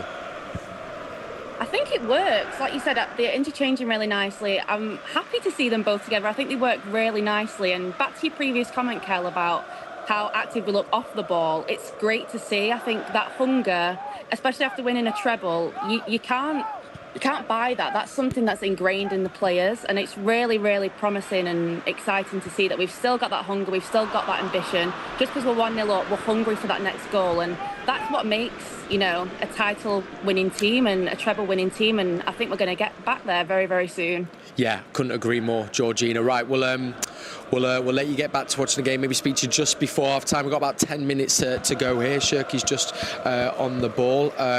So great to have Georgina part of the Matchday Live squad this season. Wherever you're watching the watch-along with Mikael, Paul and Liam in the studio. 10 minutes to go here, Paul. I mean, you kind of want to get that second goal, but also does it get to a point where you just go, right, let's just steady the ship and go in up 1-0 up? Yeah, look, you always want to get the second goal, but, you know, they've just had a little bit of pressure last 5 minutes, just 1-0, getting at half-time, reset, then go again. But it wouldn't surprise me if there's at least a couple of more chances here before we go. We're moving the ball well, we're interchanging well. We just need to be a bit more careful on the counter-attack. Yeah. It's just Wharton every time. You know, when we've got the ball and we're dominating so much, you know, defensively, you've got to still be thinking, what if? Yes. What's going to happen, you know? That looks... I mean, is that feels... Sorry, Jeremy, for... followed straight through. Erling Haaland has kind of gone through. I mean, it's high. I think in slow-mo makes it look way worse. Like, at the time, it felt fair. You're right. There you go. Now, Liam, bring you. But it is like that when you start watching stuff in slow-mo, you're like, oh, I'm gonna wound up at that. But I mean, Haaland didn't even go down. Like. There we go. As we said, Liam keeping us on the straight and narrow. Been no swears. I think we're doing all right. Yeah, I think we're doing okay so far. It's nearly a couple. I nearly had one, definitely. And Paul, I think there was one with Paul with the ref, and I thought, here we go. But no, so far so good, and it's a lovely ball now from, I think that was Diaz, who finds Semenyo, goes out for a corner ball, a throw-in, actually, just one of those that's right next to the... It's keeping that width again, though, isn't it? It's the out ball. Also, and actually, it's funny, isn't it? Because it's not the widest of pitches, Selhurst Park as well, but we're still trying to stretch them as much as possible. It's Gvardiol with the throw. Finds CHERKI, but Wharton again. Clear's such a great footballer. I really do love Wharton. Got the women's season starting soon as well, Liam, which were, I mean, that was last time we were together, was watching the... Sorry, Gvardiol's just gone an outrageous run. Back stick again. Good Phil. Is that... That's happened a few times, Phil always being his own. Is that partly where we've dragged them all across to the side of the pitch? Yeah, Paul? Yeah. It's shifting the back 4 around and they're getting sucked right over, so every time we're going down our left-hand side, wide, Phil's always free at the back post. Yeah. Do you think maybe that'll be pointed out if we can just find him a couple more times? Looks like he could grab a goal. He was close to grabbing a goal earlier on in the half, just rushed his shot. Free kick for Palace. But yeah, excited for the women's season to start again, Liam, soon. Can't wait. Honestly, can't wait. Beth Mead coming in, Niamh Charles as well. And we're champions, back in Champions League. I'm buzzing. I'm really excited to see us go toe to toe with Europe's best, because not being in it for a year, you felt it. It was. You miss it, don't you? Yeah, for sure. And I think when we were speaking to Andre at the back end of last season, he said we've had a few selection problems this year because we haven't had as many games. People are wanting more games, and he said once Champions League comes back, everyone will be firing, everyone will be ready, and I mean, he's won it twice, so I'll be excited to see what he does in there. Yeah. Like you say, Niamh Charles as well, signed as well. I mean, can you see maybe? Do you think they need to strengthen a little bit more? I mean, we've got, as you say, we've got a double winning team there. Can you see any more maybe coming in, or? I don't think so. I think we forget that Sydney Lohman came in last year, spent most of the season injured. Even Sam Coffey coming in, didn't see masses of her. These are two of the top midfielders in the world. Yeah. So to get those two back, that's going to feel like new signings. Then with Niamh Charles, like you say, as well. Yeah. Lovely stuff. Fowler back as well. There's something special about the Champions League anyway, but actually being the champions.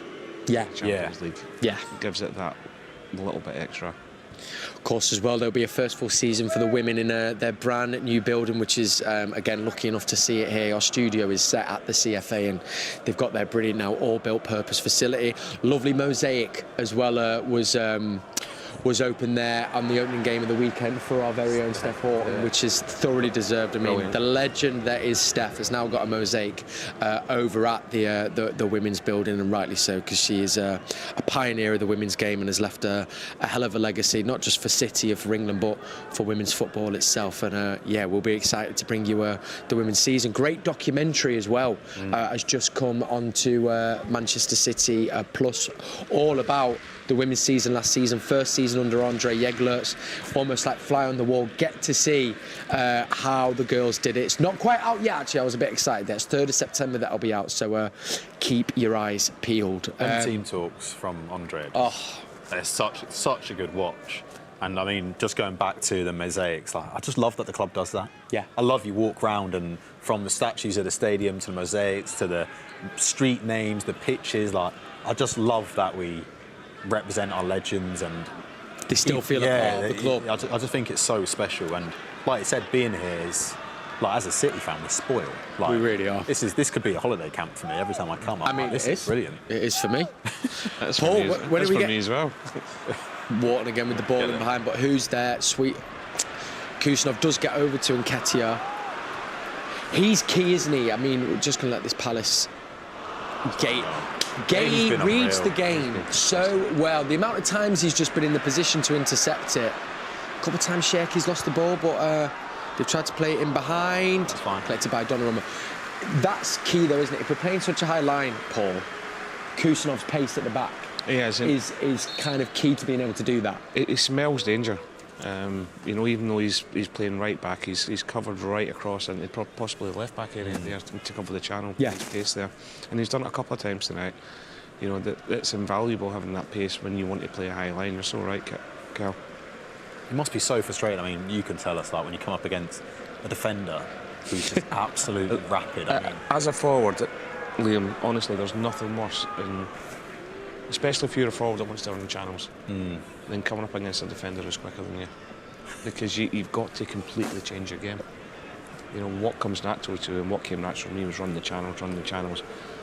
all of a sudden, you know you're not going to get in there because he's quicker than you. So you've got to adapt your game within the game to do it, and it's really difficult. Yeah, if you've been used to always kind of doing that being the thing that works. Just thinking as well, Paul, when we get in the Paul Dickov statue, I already know. I've got it's the celebrations, the statue. I've got a garden gnome somewhere, I think, in the club shop. Can we just? Should we say a Lego man? Should we sneak it in around? I've actually got a gnome. Have you? Sliding my knees. Cheers. Joking, mate. Cheers, guys. We need to scale. Why is there not a Dickov gnome in the club shop? Life size it is as well. I'm petitioning for that to go in the club shop. That'd be a good seller, that. No, I reckon that'd be absolutely. That'd be by ponds in Manchester all over the place. I'm thinking we sneak that in around the CFA here somewhere and we just make it. Never mind Elf on the Shelf. Have a little Dickov gnome planted around the CFA. Yes, keep the boys in the Matchday Live team on the best behaviour. Yeah. There's that big switch we're talking about. 2 minutes to go till 45 minutes to fill now. Oh, see you later. See you later. Plays the ball back across. HAALAND again with the header. Lovely floated ball from Phil on the right-hand side after he beat his full-back. Still kind of floating in and around the box, though, but Gay's picked it up now against his former team. Something we've not mentioned as well. Maybe do that in the second half. I just can't get the Dickov gnome out my head. Get that round the CFA. I'm going to write to Khaldoon. That's what I'm going to do. Khaldoon, forgetting the next statues. I'm going to find a picture of it for you. Please do. Anyone in the comments, if they got like a 3D printer, we can get one mocked up. Get Dragon's Den. Get it in the club shop. Phil unlucky there. Just kind of gave the ball away. It was lovely feet from beforehand. Get there. So close, but now almost finding a Manchester. Fire, they? Look at the pressing again. Tell you what, though, I mean, as much as we kind of... pressing again. His physicality is just so strong. And this is the other thing, what I'm really enjoying about the City team. I know we've mentioned it before. Palace are at this, they're at us, they kind of be big and strong, but we're giving them it back, Liam, which I've not always seen in City teams gone by, you know? I mean, we've had it previously, but it's good to see that physicality and also that bit of fight. But it's just like that worry that we're not going to get bullied. Yes. And I think, was it against Newcastle with Joelinton and Nico O'Reilly? Yeah. And it was sort of, it got a bit tasty and he went, nah, like, I'm a big boy. Don't worry that I'm a kid, like, I'm built for this. And I just feel like you're saying, we've got big players and this isn't a team that's going to win pout and like we can be the bullies now. And I feel like that's always been, over the last few years, teams have tried to bully us and we've had players like David Silva and Bernardo Silva who can take a knock and they just turn and keep it going and it's all it's like pacifying. It's like the police do and it's like, we'll move you that way. So not that I know. But I feel like with this team, it's like, we can go shoulder to shoulder with you. Like, don't worry about us. Like, we're at it. Yes. I mean, it showed there, like... If you want to play, we'll play. Better than you. Yes. If you want to fight, we'll give you a fight as well. And we'll stand up to you. And you know, as you say, you can usually be elegant with football around it, but there are certain games, Paul, and you know, when you're in certain places, you need that a little bit. It's part of the game. It's more important sometimes. Yeah, I agree. It's been 1 minute of added time, so just 30 seconds more or less left of that. Before then, we'll be heading back to Selhurst Park. We've got FG there, who is with Shells and Luke. So it's always great to have them two gents on as well. And we've also got Georgina with us, who we'll be speaking to in the second half. But we'll be going back to Selhurst Park as well. So wherever you're watching this, make sure you stay tuned to get their feedback and see what they made from it in the stadium. As Semenyo beats two players now on the left-hand side and just finds CHERKI now, who finds it back to him. Go on. Far stick again. CHERKI, dig in. Again. Oh!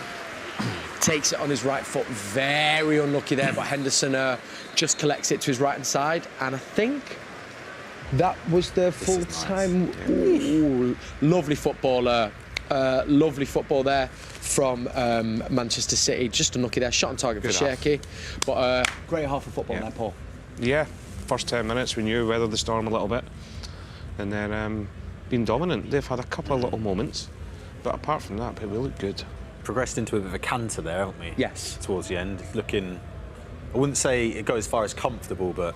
everyone knows what they're doing. Yeah. Like, first of all, when they first started playing, we were missing out over Pino over on the right-hand side or our left-hand side, but now it looks like, no, don't worry about that. Kusanov can get over there if Guardiola's forward, and it's all piecing together, and it looks very comfortable. Semenyo's given them all sorts of problems every time he gets the ball. Nico O'Reilly's been outstanding. Yes, I think Gay's read the game brilliantly as well. Foden's going to get a goal. Like, the space he's got to get a tap. Like, yeah, like you can't leave a player his talent as Phil with that much time and keep giving him chances as well. Like, he's going to put them away. He's going to punish you. Yeah, for sure. I think as well he'll get that first goal, Phil, and then that'll set him off for the season. If Yeah. you've just joined us as well, maybe wherever you've been watching, you've come back. We've been doing the watch along here with Paul and Liam over at Selhurst Park as well. Also, I should mention as well, Georgina's been with us as well. She's actually she's there now. Great first half of football, Georgina. Absolutely. I mean, Phil Foden summed it up at the end there when he skinned that defender, sent him for a chip butty. I mean, he has got his mojo back, hasn't he? It's so exciting to watch. Really, really excited to see Phil this season. I think him being in that senior role as well, he's really going to come into it. And hopefully, like you said, he's going to get that goal and it's going to set him up for the season. But has MATCHDAY not touched a blade of grass? I think he's been everywhere on the pitch. What a player. Yeah, we would say it's also his intelligence. Is that intelligence the way he seems to read the game? I was saying, he's in the right place at the right time all the time, and against his former club, which we didn't mention.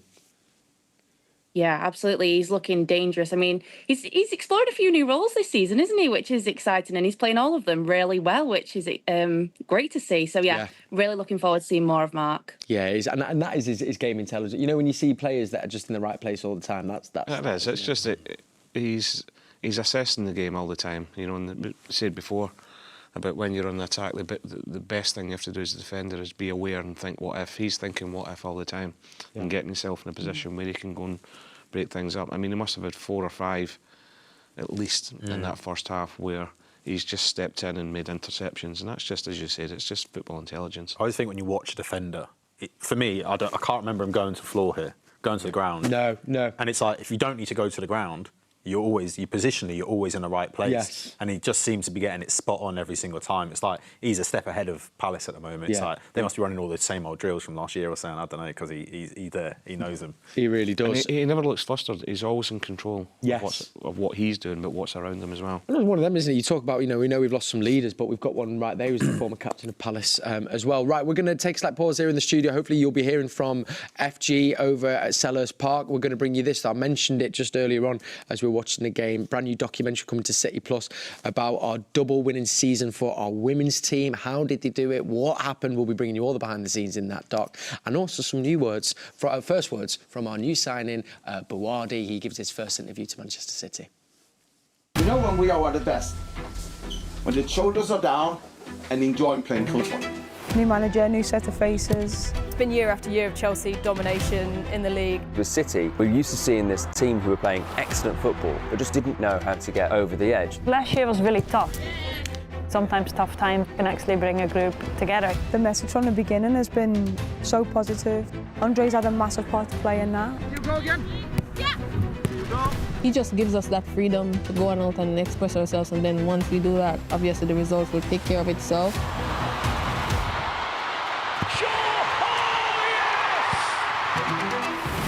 We are unique and we definitely refuse to lose. During the majority of their run, they looked quite comfortable in most of the games, but you knew tests were going to come. This could be a team that really pushes on from here. We are never satisfied. We're always hunting for more. Clips it in. It's another header from Shaw! The mentality shift has been the biggest thing for Man City this season. They're ruthless. Gets the shot away! What a goal from Lauren Head! This is a club united, and you can see that from the outside. And that is the final whistle. This season just felt that little bit different. I think the whole club in general has felt a little bit different. A title, 10 years in the making.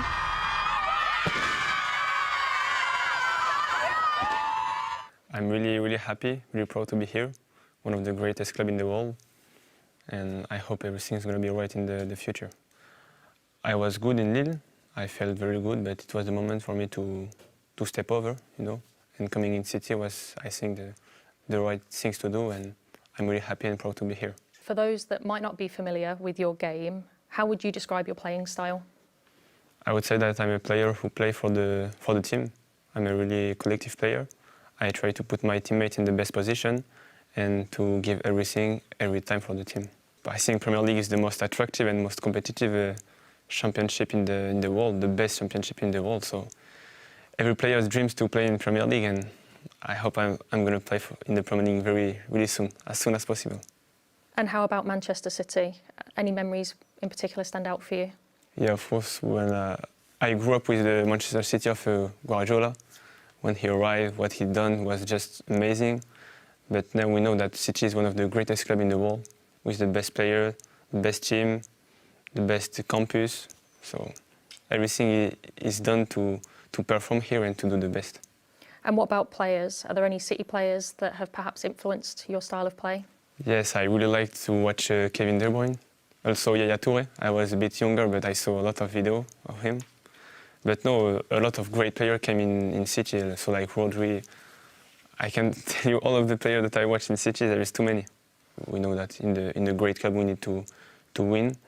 And yes, but we're going to see what's going to happen. What's important is that I'm going to give 100%, be always here for the team, and then it's the future.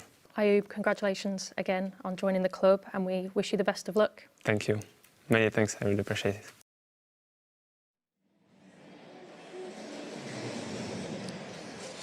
Welcome back to Selhurst Park, Manchester City, 1 goal to the good.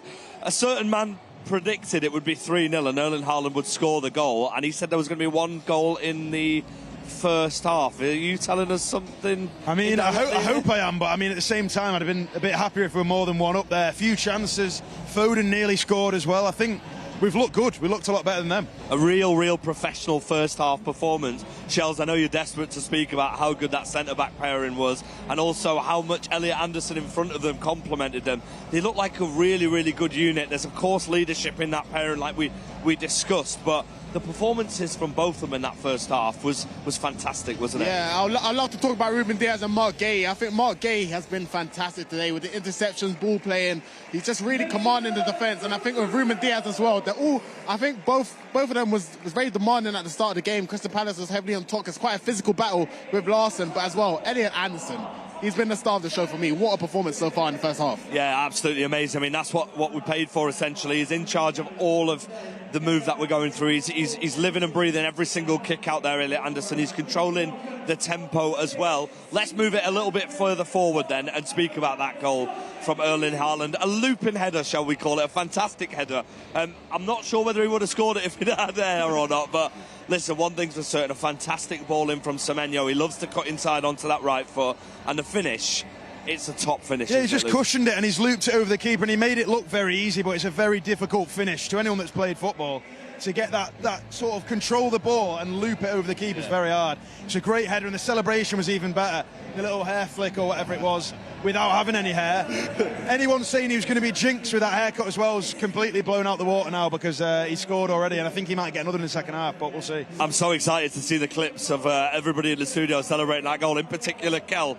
And of course Paul Dickov would have loved it as well. It would have been absolutely amazing. I'm really looking forward to seeing that. We've been in the away section when we were out here coming out for the half-time chat. We did see Ryan McAdo warming up. It's great to see him back. He was fantastic in pre-season, of course, had a slight issue with his shoulder. When we're looking at that, and you're looking at that right-hand side where Phil's created a couple of chances for himself, probably could have had a couple of goals, do you think you need that injection perhaps on the right-hand side?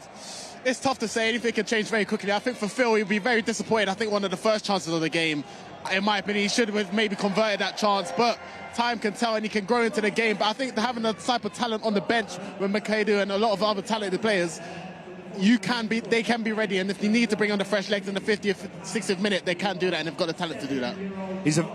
He's a very purple patch player, Phil, as well, isn't he? Do you think he just needs to get that goal? Because that first half performance was brilliant from him. It looked like he was making the runs, he was doing everything. There was a couple of opportunities in there. There was a chance where perhaps he could have maybe taken a touch, perhaps, or... Yeah, Anderson put him in. It was a really good pass from Anderson, so the credit goes to him. Foden will score his next chance, I think, and also... We're 1-0 up, but we could be 2 or 3-0 up, so I think we just got to make sure we score our next chance. Maybe it will be Foden, maybe it won't be, but ultimately, if the team can get a second goal, that'd be brilliant.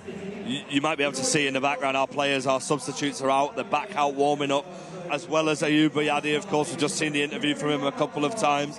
There's a penalty shootout going on here at half-time as well. Shells, how important is the second half, having that 1-goal lead and also looking really, really confident when defending? Yeah. When we come to places like this, and we've, in recent years, sometimes it's been really difficult in them key moments. How important is it to build on that and keep that foundation at the back? Yeah, it's very important because it's about having that safety and protection. You want to believe that you can all defend together. And I think coming to this ground is very hard, tough, environmental. So I think the fans can really get behind them. And you can see in the first 10 minutes, even the end of the first half, you can see maybe the pressure slowly trying to creep onto the players. So I think it's a big second half. They need to try and stay focused, stay calm. But there's a lot of pressure on the boys. But I think they're looking comfortable, and that's the main thing. They believe in themselves. They can get another goal if they wanted to, but they're looking compact at the back. Do you think there will be a moment in this second half? I mean, you just mentioned the first 10 minutes, Palace.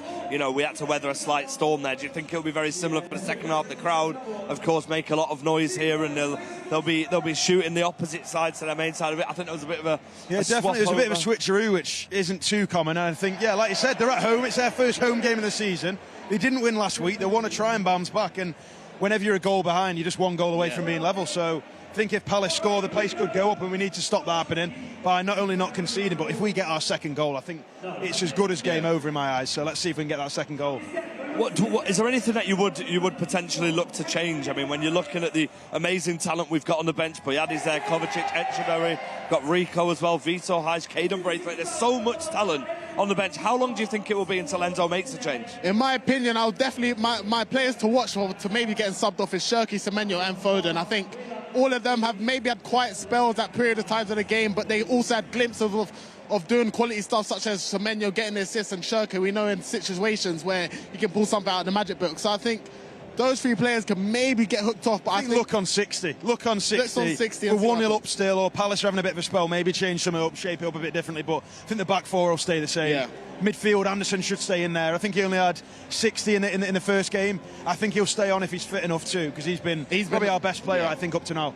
Nico Riley's really complimented him as well, by the way. We haven't even mentioned him. He's been out on the right wing at times. Another product of our academy, and I don't know what they're feeding them boys at the CFA, but they can play in numerous positions. But once again, seeing him in another position, this time on the right-hand side. We could have seen you at left-back, mate, if we were short of numbers. Well, I mean, thankfully our left-back covers a lot of grass, and he's absolutely fine. But Nico's had some really, really elegant touches in that half, hasn't he? He's very, very good. The ball sometimes like a magnet to him. He's complemented Anderson really well in there, hasn't he? Yeah, absolutely. And like you said, this is Nico Riley. He's a product of our academy, and Phil Foden's a product of our academy. You look at that PFA Young Player of the Year award he got the other day. 5 out of the last 6 are City Youth Academy products. Foden, Rodgers, Palmer, Nico O'Reilly. So yeah, we've got an array of talent. Some of it moves on, some of it stays, but we've got 2 amazing young players. I think with Nico, his energy when he lost the ball as well, he's always committing down, putting the press on. I think that's something you don't really see from the young players as well. Absolutely. Listen, the players are heading out, so we're going to head back into the away section. A quick word for you, by the way, just to let you know, Thomas Tuchel is here tonight. He's, of course, watching with that international break, which is extended this season, coming up in about a month's time or a few weeks' time. But listen, we're heading back right now. Enjoy the second half, everyone in the studio. We're sending our love from Selhurst Park. It's stopped raining now, but we're heading into the away section.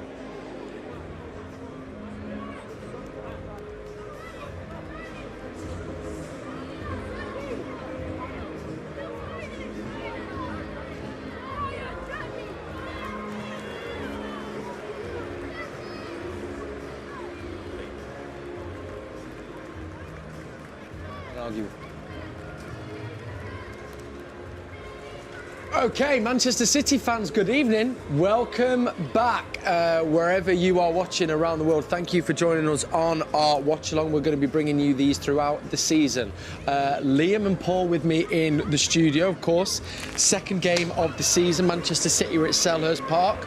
It's currently Crystal Palace 0, Manchester City 1. Erling Haaland with the only goal of the game. It was a lovely ball across from Antoine Semenyo playing on the left-hand side, and he just guided it into the other corner, other side of the goal Paul made a great point. It was all in the ball from Semenyo, and he just had to guide it. So his new haircut brings him his first goal of the season. Thanks to FG Shells and Luke Stanley. They were bringing you some half-time action on Matchday Live, and we'll be getting more from them at full time. We've got Georgina as well, who's joining us from Spain. And again, I have to say, love to see that on a Friday night. Proper blue. Georgina, what are you hoping to see from this second half?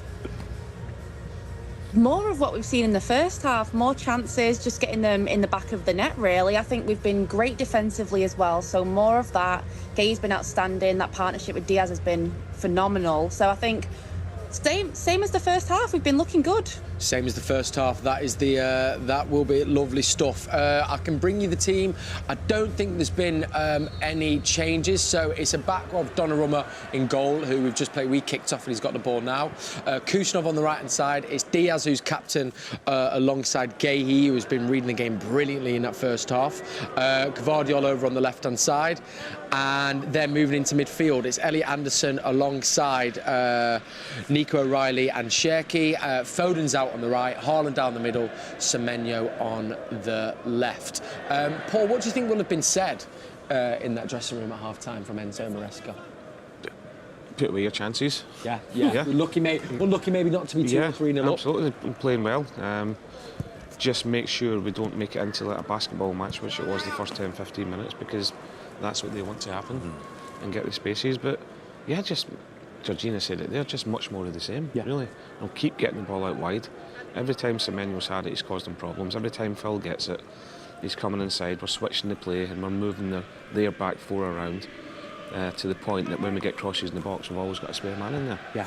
And it's just been that little bit more clinical when we do it. Phil Foden's had a couple there as well, and that has the pun Paul mentioned there about having that spare man. Foden a couple of times, so unlucky not to have his goal yet. But I think he's going to get a goal in the second half, and it's going to set him off for the season. Liam, who were your standout players in that first half?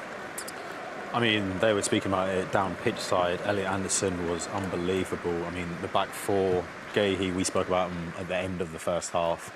They've both been sensational. Like, just watching them both, it's so calm, it's so controlled.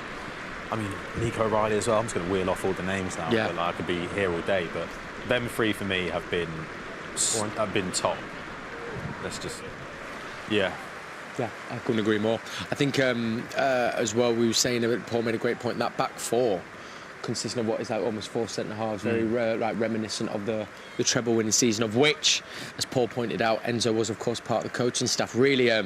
Really well worked chance there. Kusanov steamed from the right back position to press the full back, won the ball back. CHERKI then take a lovely touch, found Semenyo, who just couldn't get it out of his feet. It's out for a corner now. It's interesting, I think I've seen 4 or 5 different corner takers. Anderson's on it now, I've seen Phil take it, CHERKI. I guess, again, we talk about that kind of everyone can do it all. Haaland's enjoying the tussle here in the box as well. Ball in, let's just see how it goes. Nico O'Reilly's on his own. Played it back across, but no one there. Found a Palace head, but here's Foden. Gone. Oh! Felt like he caught it well. Gay's got his arms outstretched, asking maybe for a free kick. But we seem to have started the second half well with a lot of the ball. And as Paul said, key when you're at Selhurst Park, where you don't really want the fans to get involved. I know it's so early in the Enzo era, but can you see the differences already in the way we play? Like both of you. I think definitely in the pressing a little bit more. I've noticed, and I feel as well actually obviously sometimes we'd see the wingers come in inside a lot more, but I think with Enzo he very much wants to keep them high and wide for the 1v1s. And that kind of I picked up on Paul. Yeah, and it's going down under Pep that we can't say it was just unbelievable. But we're playing between the lines a hell of a lot more now. We're looking to get the ball down one side width-wise, with looks of the purpose to already look to get it out the other side, and switch the play a lot more. And sometimes, which I don't mind, we're actually not all the time just going longer a little bit. Yeah. If it's not on to play that ball and there's a chance of being intercepted, it's as if to say, don't take that chance. Yeah. We've got Erling up there. Yes. We've got Semenyo up there. Just hit it a bit longer and make the other opposition think about it a bit more as well. I do think that was maybe one thing we were... oh my goodness, that was close. underutilised, like HAALAND running in behind. Yeah. Like there was, I think we put out a video, or I've seen it, with the players talking about who's the fastest in the team. And Rico was like, "What sort of pace are we talking about?" And he was like, "Erling."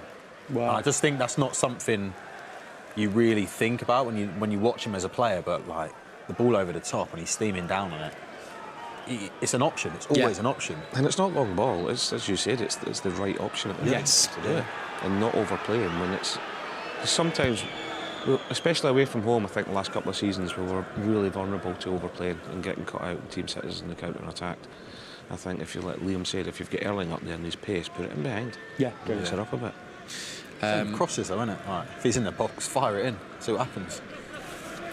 Phil Foden as well. They just had a chance there, Crystal Palace. It was well worked from them, to be fair. And it was pulled the ball back, and I think it was Nketiah who got on the end of it, but it just kind of was spinning always away from goal. We had the Champions League draw a couple of days ago. Huge draw. I mean, I felt we were in pot one, but it feels like such a difficult run of fixtures. I mean, off the top of my head, I'm going to try and remember them, but we've got PSG at home, Barcelona away. We've got Porto away, Lisbon at home. Leipzig away. Leipzig away. Athens at home. Athens at home. And Lens. Napoli. Lens away. And then Napoli at home as well. I mean, we know there's no easy game in the Champions League. It felt like a difficult draw, that, Liam. Yeah, it's not very friendly, that, is it? But no. What I always think of as well, like when you look at these games, I mean, when we're the team we are, I don't really fear anyone anymore. Like, even though like you might go, oh, they're better form than us, X, Y, Z, on our day, we can go toe-to-toe with anyone. I think teams will be like, oh, got City. Yes. And I think from a fan standpoint, there's some good games there. Some great games, really. Yeah, do you know what I mean? Like, we can really get our teeth into them. Like, there's some really good games. I mean, there'll be some wicked away days as well. I think it's one of those in the Champions League. I think you've got to, whilst the games are tough, they're sort of the ones you want to play. You want to. It's like we were saying with the women's teams. You want to test yourself. Yes. Like, we want to. When was the last time you played Barcelona?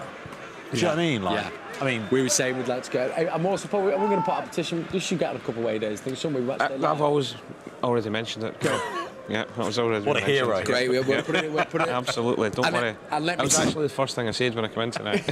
and let it be known now. If you don't, you best believe the Paul Dickov gnome will be making an appearance. Yeah. So you don't want to be seeing that gnome.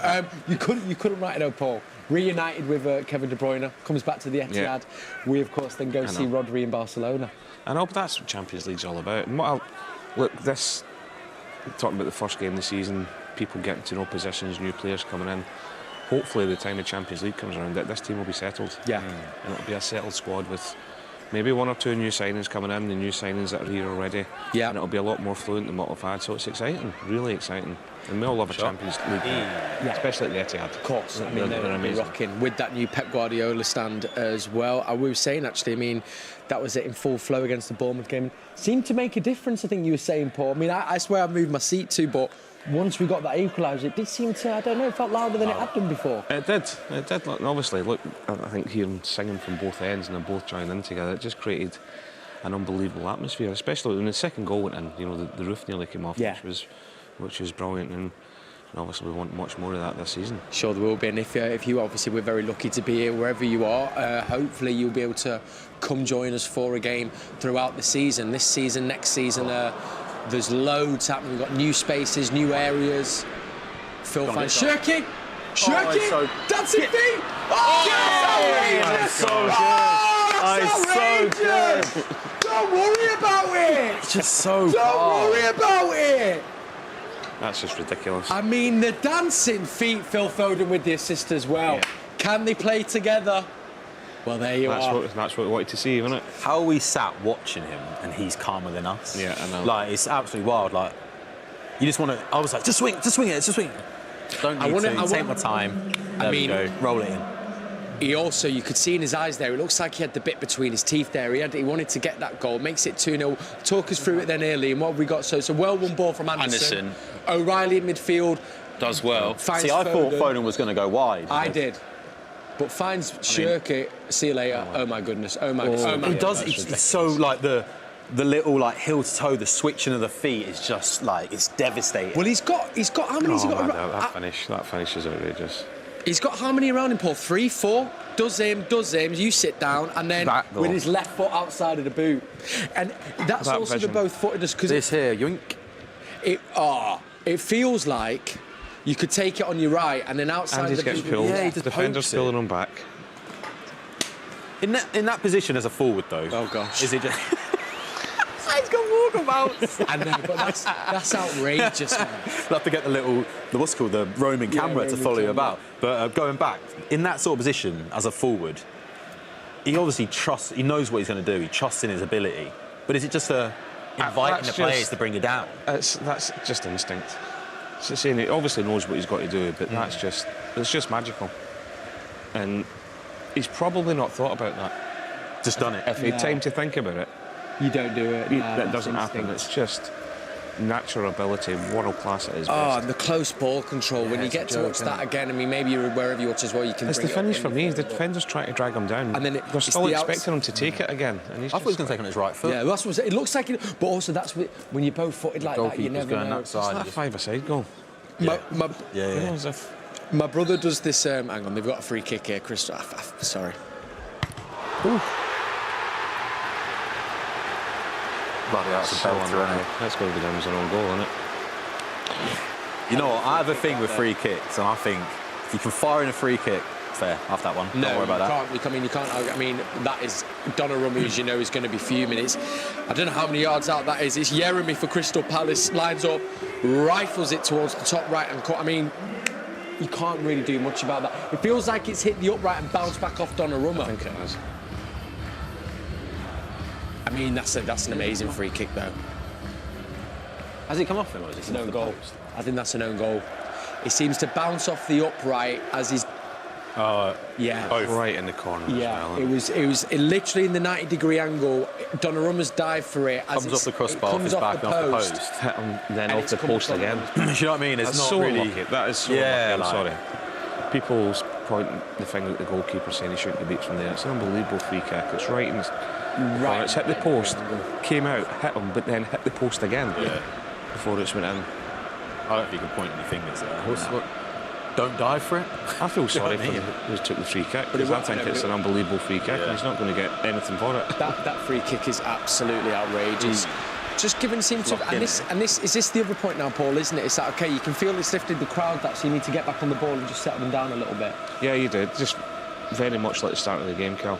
Yeah. You know what's going to be coming in the next 10 minutes. You just need to keep a cool head, get back on the ball, get passing it again, get back into your rhythm, and don't give them any sniffs. Unneeded. Yeah. We've won the ball. Palace got the ball here, and that's soft. That's soft, that referee. Come on, Gvardiol. Manchester City 2, Crystal Palace 1. CHERKI with his dancing feet, with a lovely assist from Phil Foden against the second, but Crystal Palace reply again with a free kick. That is one of those where you just have to go, unbelievable free kick and techers. Georgina, it kind of killed the brilliance of the CHERKI goal, that free kick. Credit to the free kick, but back to Ryan CHERKI. And you said at the start, you were excited. Sorry, he's on the ball again here. You were excited to see Phil and CHERKI together, and it paid off there, didn't it? Oh, sorry. It's I feel like every time I'm on the screen, we've got a chance. There we go. Yeah, Ryan CHERKI, what an unbelievable player. I mean, I describe him to my friends as auralicious. I think he has the most aura I've ever seen of a footballer in recent times, ever. He's so confident and so assured in himself, and he's just a pleasure to watch. I really enjoy watching CHERKI play. And lovely to see that link up with Phil Foden. Obviously, he's probably been unlucky not to get on the score sheet, but you'll also then, we know part of his game is the assist, and that'll probably give Foden a bit of confidence as well. Yeah, Foden's really, really dangerous when he's been on the ball. He's created a lot of opportunities, and that's the Foden that we're used to and what we've wanted to see for a while from him. So for him to have that confidence and have that mojo back, it's been really exciting. And I really do like that partnership with CHERKI and Foden. It's really special.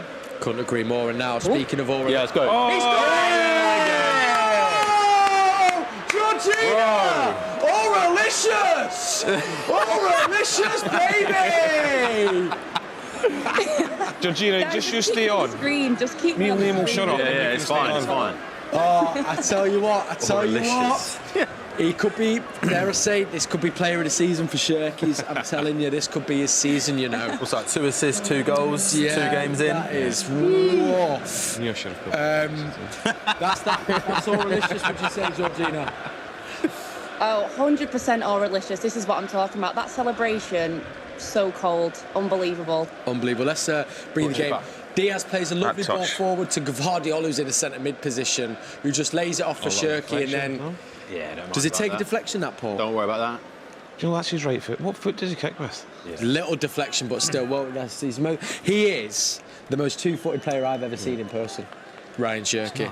It's a slight deflection, but still beautiful finish there. And Georgina once again brings us a little bit of luck as Ryan CHERKI makes it 3-1 with 59 minutes played. Fantastic stuff there. You talked about that in the first half, though. I mean, Diaz pings the ball in to Gvardiol, who's actually was in like a Gvardiol assist. Gvardiol assist as well. Go on, get. You can see that pressed away the swarm in the players there as well. Energy levels don't look like they've dropped at all. This is exactly what Palace wouldn't have wanted, though. And I thought it at the time, like, as much as you were saying, right, City need to get calm here and not let Palace get a tail off. I think on the other side of things, you get a goal and you think, actually, like, we've got them on the ropes, let's go. We've changed momentum and we've punished them. And I think that, that's exactly what we needed. Gvardiol's just got sent to the shops there. He's looked kind of good, 25, but not the best ball in collected by Donnarumma. And CHERKI there as well, fantastically telling him to calm down. Referee seems to have given a listen. I know we're probably watching this through blue tinted glasses, but he booked Anderson for that free kick before. He's just been City's way. He's just been wiped out and he's looking at it and he waves. Do you know what I love though? And this is part of that like old school British bulldog midfielder, Anderson. You never see him stay down, even with a bad tackle. He's always just straight back up. He doesn't really let them know you hurt. Gvardiol with the ball back on the left-hand side. If you've just tuned in, the Blues at Selhurst Park, who have made their way down in numbers, are in fine voice. Because Manchester City 3, Crystal Palace 1, 2 goals from CHERKI. He also got an assist, Foden with the other one, Gvardiol with the other assist. So if any of them in your fantasy, you're buzzing. But he's picked up the ball again at the edge of the box. Dig it, lad! Oh. Now, so calm on the ball. Do you see, I guess now for the opposition as well, he's got that fear in him, they don't know what to do with him. Yeah, what side you show him on? He's got that confidence as well. Yeah. That he's had his little bit of magic and he looks as if it's impossible to get the ball off him. Yeah, he does. Sometimes players like your number 10s, they excite you and you wonder what they're going to do next and you're hoping what they're going to do. When he gets it, you just expect something. Yeah. And also, it's that sort of, you hold your breath. He's going to make something happen. Well, it was like it's not a go on, make something happen, or go on. It's a go on then. Yeah. Do you know what I mean? What's now? And also, it's that thing, Paul, like you were saying, because he doesn't actually know what he's going to do. How can a defender or any of the opposition even have any idea of what they're going to do? You know. It's just one of those things, and I don't think you can coach that in a player. I think it's something you either have or you don't have. It's a bit like Mahrez. Like you just have it. It's just something that's in your DNA from playing football as a kid, and it just doesn't leave you. And it's so exciting to watch. It really is ridiculous. The only coaching you can do with a player like that is, and it's to his full credit, is teaching the defensive side of the game and hope that they take it on. Yeah. Because the one thing that's always put at them is they're a maverick, they're a flair player. They don't want to defend, but he works his socks off, you know. Yeah, he does. And he has done since he's come into the club. I could not agree more. Crystal Palace have just made a substitution there and they tried to play the ball forward, but who's there just to collect it up like a Rolls Royce?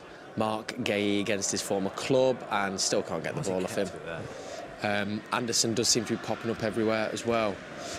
63 minutes played. Just going back to that Champions League draw, because that starts pretty soon as well. Liam, which of the fixture are you at? Oh, it's the right idea.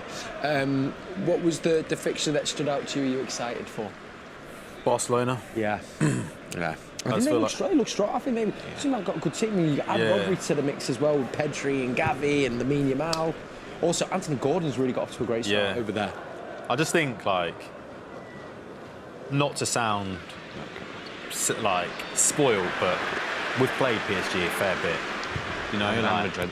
Yeah, like, but Barcelona, also like Nou Camp, you know, it's like you said, they've built a good team, a really good team, and after their financial struggles and not being able to dictate the market, like the young players, obviously, like as wounded as it is, we know how good Rodri is, and he's there now. Like, I think it's a good game to go and play and go, where are we? Where's our level? Where are we at? Yeah, for sure.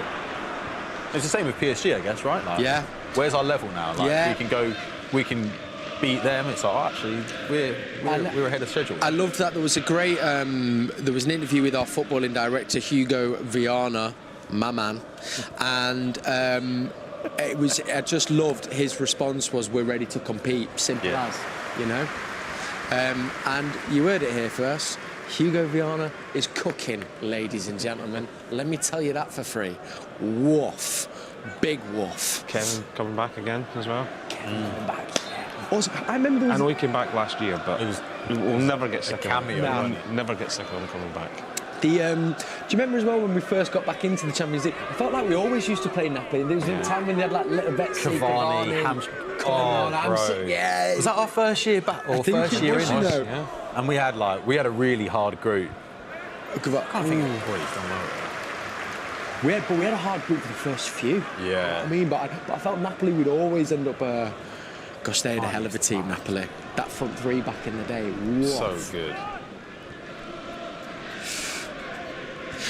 Speaking of, we mentioned as well how big this team is. On all in corners, we've won first header every single time, which is nice to see. As we're probably coming up to 70 minutes. That's fine. Just unlucky there. They've got the ball in the box.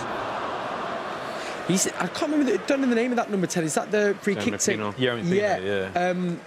Bright spark for them as well. I mean, he's a good last year. Came through from Villarreal. Really good player. That's what I thought, manager. I have to. Strong. I'm way too old for that, mate. I actually tried that in real life and was rubbish. I'll let you see my save later. I'm class. And I was rubbish. That's why I get sacked. Should have just played at home. It's warm as well. Didn't have the right players, Paul. It's interesting. Gvardiol just hold that, and then there's that big switch we've talked about as well. Goes, finds Phil over on the other right-hand side of the pitch. Lot of change over at Palace. Obviously, they lost the manager, Glasner, who's gone to Nottingham Forest. Mateta's not in the squad. We know there's interest around Sarr. Looks like they've lost the defender to Aston Villa, whose name's just gone from my head. Munoz. But considering all the changes, this performance, it's not a performance of a team that looks like they're not trying to be at it. I'm kind of surprised, actually, how much they brought the game to City. Yeah, because I think by all accounts we're pretty poor against Everton. Yeah. But first home game of the season, they're always going to be up and at it. There's something wrong with the players if they're not, but they've done all right. We've been good and we've been very good at times, but you've got to give them credit as well. Yeah, I agree. I think it's the strength of the Premier League. Like, won Conference League last season. Like, there's no easy games in the Premier League, and I think that's why teams that come up struggle so much, because it's so strong. It really is. When we got Palace taking Villarreal's top player. Villarreal in the Champions League not long ago. Yeah. Like, do you know what I mean? Like, yeah, I agree. It's just so strong. It's just such a strong league. Well, there was teams like Brentford paying 40, 50 million for teams that are already strong already. Yeah. Well, and there was a I can't remember which manager it was from one of the teams in the League Cup, and he was kind of saying that it was like, you always feel like you could have a chance, but it does feel now the Premier League teams, they are just in a complete, as much as they're trying to close the gap, so difficult to it's the strength of the squads that they've got now as well. Yeah. And it's just it's a different level it's ever been in. You know, we'll all hope, and obviously we'll hope City will win it this year, but this year I think is going to be the hardest Premier League to win, purely because of the quality from top to bottom. Yeah. Can you see, I mean, obviously I know we will be, that's never in doubt. I mean, I feel we can win every trophy, but people challenging for Arsenal, because, you know, for being honest, you know, just with my footballing brain on, we won the league last year. Great signings, I think, in Guimaraes. They obviously signed Kwanzaa from Aston Villa. And they're that well-oiled machine, been with Arteta now 8-9 years. Can you see other people challenging for them, Paul, as well, against them? I can, I definitely can, and I think there'll be 4 or 5. I think from our point of view, and I said it even before the game on Saturday, even before the game on Saturday. If we can get through to the end of September, there and thereabouts. Yeah. Just purely because of the changes, the manager, little tweaks in the system, new players coming in, players leaving, and win games and still be in it, we'll be in a great chance. Yeah. And I think a lot of teams are going to be similar. Chelsea, new manager, a lot of signings. No Europe either. Yeah. European football. Yeah. Liverpool, new manager. Yeah. Looking to get players back fit, new signings. If Tottenham with De Zerbi as well. Tottenham. So all these teams, I think it's really important to get off to a good start. Maybe not so much performance-wise, but results-wise. Yeah, you need to pick up them So points become early. end of September, October time, you're not chasing already. Yes. When you've got your team. Yes. And your team's there together, playing together. And Does that make sense? Makes complete sense. Yeah, I think that's such a good point. Do you think as well there's something? Is it different with this in the way where the international break falls? Because obviously, remember we'd have like a game or two, then it'd be away, a few game back, then the second. But obviously, we know this year we're going to get the first 5 games, and then come 19th, 20th of September, 3 weeks off. Yeah. Do you think that changes things? Because it might as well. I'm like, I think that suits. And I think managers will look at that as a mini league at the start of the season. Yeah. Yeah.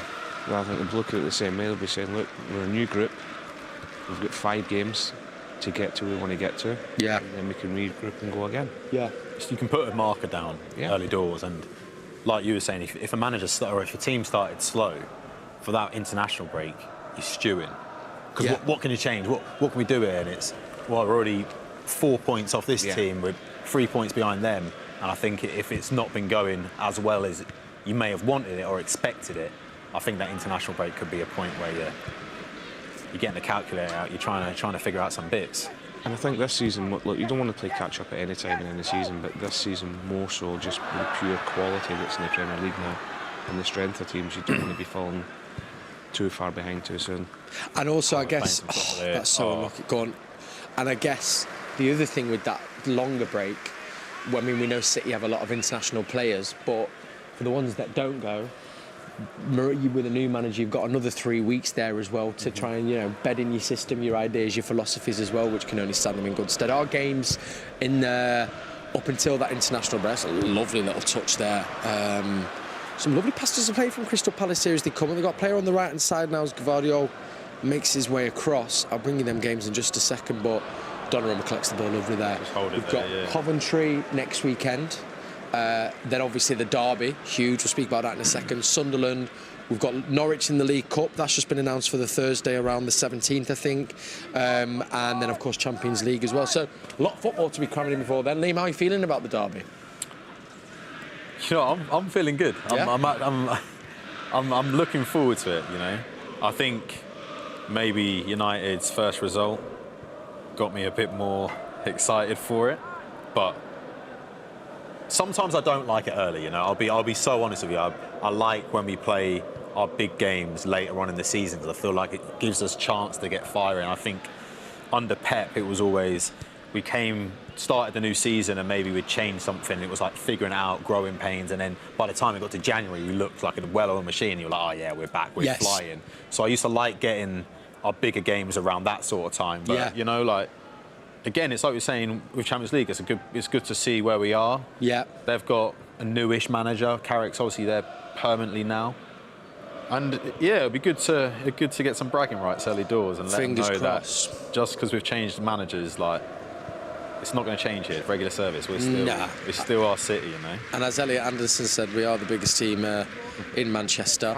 It's also, I mean, I look at their games in comparison. Obviously, they're back in Champions League, which will be slightly newer for them, but Ipswich at home, Everton away, and then the Champions League starting that week of the dark. I think even just that fun, because obviously we're so used to it, but that's a new thing for them and that squad, Paul. It isn't. It's something the manager's not had. Yeah. And a lot of the players haven't had before. Yeah. So it's completely different going into a Champions League week and a derby week than what they would have known before. And I just think that I just look at the quality in our squad and the strength in our squad, and we know there will be one or two to come in. Yeah. And compared to theirs, we're better. But it's all good. But it's a derby, and it's so true. Anything can happen. We've seen that in the last couple of years. That they can turn up. Of course, yeah. Really want to. It does form where teams goes out the window for a derby. Couple changes here for Crystal Palace. Also, there's a change here coming on for Manchester City. Kovacic seems to be making his way on. I'm guessing he's just before. Anderson? Yeah. I know he went off 60 minutes, they said he got last game. He went on it. Still come back to full fitness. Yeah, you know. I was thinking went far in the World Cup, played a lot of minutes. Yeah. I was thinking that, or maybe CHERKI with the booking. With the booking, but you're probably right. Actually, the more like for like would be Anderson for his energy as well. And again, Paul, you speak so highly of Kovacic, and I know you've had a chance to spend some time with him as well and chat to him. But when we lost some of the experience, he was probably one that's key to stay as well, given his experience and what he can bring to the team off the pitch and on it. His experience, and he's something different in there for us as well. You know, he's a lovely ball carrier. He can play and will play between the lines as well. And that experience he's got, I mean, we're speaking of 4 Champions Leagues he's won. He's got some CV. Yeah, and the CV is incredible. And he's not just a CV where he's played at 1 or 2 appearances at these clubs. He's played a lot of games for top clubs and won a lot of trophies. And with it being a new squad, with it being a lot of, talking about the ages of some of the players, having somebody like him in the changing room and to come off the bench is invaluable. Yeah. It seems to as well, I guess, coming on here. Well, I mean, it's interesting actually. He's actually come off for Gvardiol. So Nico O'Reilly's got. I was passing it around a bit now. Gvardiol has gone off. Nico O'Reilly's been brought into left back, and then Kovacic moves into the middle with CHERKI and with Elliot Anderson, who's still on the pitch. Interesting as well. Palace had 2 subs ready to come on, but they're really trying to, crack down on time wasting and keeping the ball in play. Obviously, they've mentioned about the goal kicks. They're also mentioned about goalkeepers going down for tactics. The other thing is the 5-second rule for the sub, which we saw in the League Cup against Chelsea. I think that happened to Palace there. The player didn't come off quick enough, so they've not been able to make that sub. I like that rule. They're down to 10 men. They're down to 10, yeah. I think so at the minute. Because they didn't get the player on quick enough, but I do. Oh, it's just lovely from Kovacic there. Also, speaking of appearances, 100th appearance for Manchester City. So you just see how valuable he's been and what he's played. Yeah, Kovacic, 100 appearances. It felt like he was out for most of last year as well. 100 games already. Yeah. That's why the Palace fans are going. So Palace fans are not happy because with that new role, they didn't get the player on in time. I get it, and I get the rule, but when do they then bring him on? When do they bring him on? But Palace aren't time wasting. They're trying to get players on the pitch to try and change the game. That does feel a little bit unfair. I think a bit of common sense. Yes. You know, they're not... Or at least wave running them the clock down, are they? But to be fair, now Palace should put it out. It's just the referees being idiots. So is he letting him? There you go. But you see, Palace didn't put the ball out initially. If you want to get him on that quick, you'd adjust. Yeah, but against a team like City, you're not going to be tight. Do you want to turn over possession? Do you know what I mean? Yeah, that's true. Needs a bit. And do you know what? They probably didn't realise what was going on. Yeah. Because the rules that new. But I also think the one I do like about because you'd see that in Arsenal. I mean, we probably did it a couple of times, but Arsenal did it a lot with the keeper going down to get tactics on. I think getting rid of that is a great shout. Yeah, it's the point the referee was just saying there about the 5 seconds. I mean, the rule's the rule, I guess, but it's hard to keep up with now. I can't lie. Like, it is hard to keep up with. Like, we sit and watch it. Like, for the players, it must be difficult. And like you said as well, like, use red. If someone's knackered, then you only got 5 seconds to come off. Like, but I guess you can leave the field. Yeah, at any point. Anywhere, like. So, 12 minutes to go now. 78 minutes played. Still, Crystal Palace 1, Manchester City 3. Haaland with the goal in the first half. Shells predicted this, didn't he? 3-1 Haaland goal. Come on, Shells. First one. Pleased with himself. Ball did go out there for a throw-in. Not a chance to mention it yet. And we're going to be bringing you a full-time show as well. So make sure you stay with myself, Paul, and Liam, and then of course. Well, this is going to be my next talking point. Here we go. We'll be with FG, Shells and Luke. But on your screen here, if you're watching, we've just looked where it looks like Ryan McAdoo and brand new signing Buardi were getting instructions, maybe looking like they'll come on the pitch. Before we get to Buardi, because I want to talk about him a lot, you were saying we saw him warming up at half-time. Be really excited to see McAdoo, and I'm excited hopefully to see him get his chances, because hell of a talent, Liam. Serious player, I mean. Last year in the FA Cup and them earlier rounds, he was phenomenal. And you said he had the shoulder injury during pre-season. It was a bit gutting not to see him a bit more then. But I was thinking earlier on when you were saying about the international break and these players that aren't going to go to internationals and get that extra time with the manager, he was the player in my head. I thought, you know what, he could come out and For play. these young players, Yeah. Like, I thought he could be one that maybe after the international break we see him feature a bit more, but I've got a lot of time for it, featuring this early on in the season. Like, shows the trust he just has been there. promoted to the first team, like, yeah, big time. And we were saying Enzo likes to play with a younger team, and he's a really exciting player. By all accounts, I heard pre-season that he really impressed the whole coaching staff. Wow.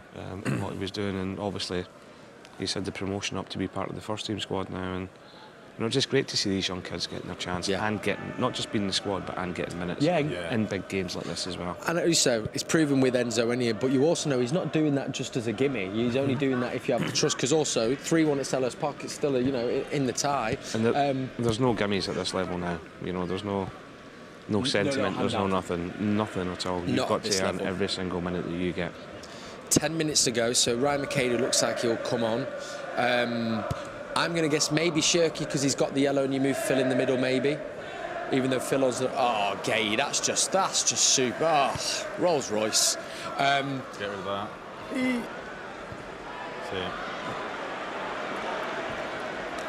Tell you what, Donnarumma, aren't you? Edison in disguise.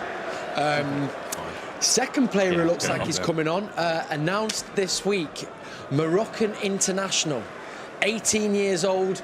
Bouardi signed from Lille over in the French league after a breakout season.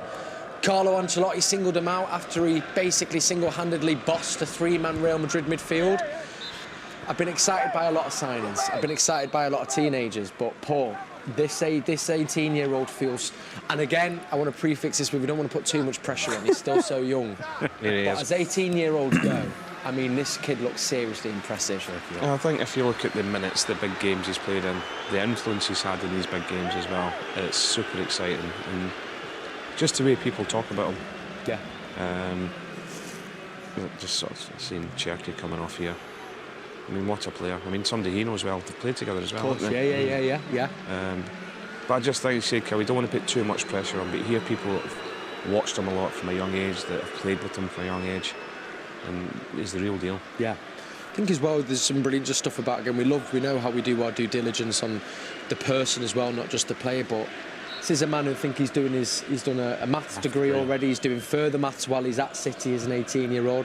Apparently on a coach after a game, he wouldn't be on his phone, he wouldn't be playing games, he's playing chess. He didn't have any, he gave up fizzy drinks and stuff as a kid, didn't he? Didn't have a games console, has been all in on football, and I think at a young age, I mean, he's still so young, but to be able to wheel off all that stuff, and he's 18 years old, I think is incredible. Also, and Paul, I mean, Enzo said, he was with Lille, so he's had his pre-season, he's starting well, but to be put straight in as well, Selhurst Park, Friday night at Manchester City. It just shows you what his mentality is like. Look, he was a superstar in the World Cup. Yeah, the Brazil game. This ain't going to faze him. It wasn't just one of Morocco's best players, it was one of the best players in the World Cup. Yeah. At 18 years old. So it just shows you can put him in tennis and there's go on. Positivity, young kid coming on. Go on. Welcome. So direct. So direct. Wow. Off the bench, Ryan McAdoo. I mean, there was a lovely bit of play from Bouardi as well before, but takes the ball from his own half, right to challenge, drives down that right-hand side, cuts inside, and that is inches away from him finding the back of the net with basically his first 6 touches. I mean, there you go. There's the confidence, but there's the talent as well, Liam. It's just incredible, isn't it? For a player, these young players to come in and just be so fearless. I mean, fearless is the word. It is yeah. But I'm sorry. I mean, because we've seen him play, but this is his Premier League debut. He's only played cups for Manchester City. Wow. I mean, he's here for a reason, isn't it? We've seen him. I know Pep thought very highly of him, and for him to come in pre-season, impress everyone enough to go, actually, you're here now. You're going to be with us full time, and for that to be his welcome to the Premier League, I like that a lot. Energy as well from the 2 young lads that have come on. I mean, what's McAdoo? Is he 18 as well? 18? 18, yeah. Bouardi just turned 18. The confidence you'll get of just being on the pitch as well. The manager's got the trust in you to put you on in a Premier League game this early in the season. Yeah. Says a lot. So, coming up to just 6 minutes ago. Georgina, we're going to bring you back in. Sorry, Georgina, I'm going to bring you in now. But it's something City fans love, isn't it? Seeing the young kids, seeing them get a chance. But, sorry, hang on, Georgina, you're going to bring us another goal? You are, aren't you? Go on. Phil Foden. Yes. Yeah, that'll do. Oh! Hey! We're offside. No? What? Georgina, you've done it again! Come on! Guys, where's my The muted celebration's got me. I won't. Tell you what, Erling Haaland has just rifled it after some lovely work. Phil Foden with the second assist, Georgina. Another great goal. Wow, phenomenal. Oh my goodness, guys. I'm actually speechless right now. I'm actually speechless. What a performance we've had so far. But going back to your previous question, Kel, about those promising young prospects from the academy and the younger players as well, it's so exciting. I mean, we've got Phil Foden now, who's a senior player in the squad, which is unbelievable to say. But for those to be able to look up to him and see all that he's done and achieved within the club, I think that's going to be such a great motivator for a lot of them. Yeah, I couldn't agree more, and just nice to see him then come into the middle of the pitch there, get his second assist, and we've heard as well he's got a smile on his face. He's in this new era under Enzo. He almost is he's the flagship though, isn't he, for the young players, Phil? Absolutely. I think he's an absolutely incredible player. He's lost a bit of his spark in recent times, but it's coming back. I see it now, and this is the Phil that we know and love.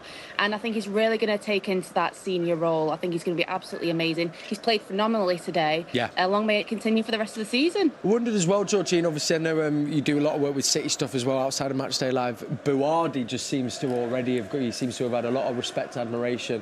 He's a really exciting player for us to have signed, and can't wait to see what he does because he's very highly thought of. Absolutely. Speaking to fans in and around the stadium, everyone's really excited. I mean, listen to the crowd. We're absolutely...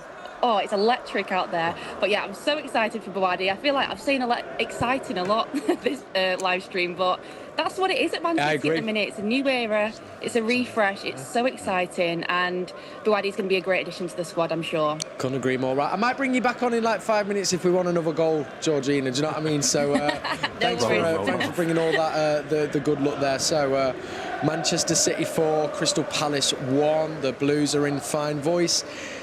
So obviously we're not going to get ahead of ourselves, Paul. We always, I think we always stay quite measured and grounded. But he's maybe not surprised is the right word, but to have got a 4-1 win at Selhurst Park within Enzo's only second game of the season, off the back of coming back from one behind and winning 2-1, you couldn't ask for a kind of better start under a new manager. No, not at all. And he'll be delighted. Tough place to go. Best of times, I remember beginning of the season, their first home game.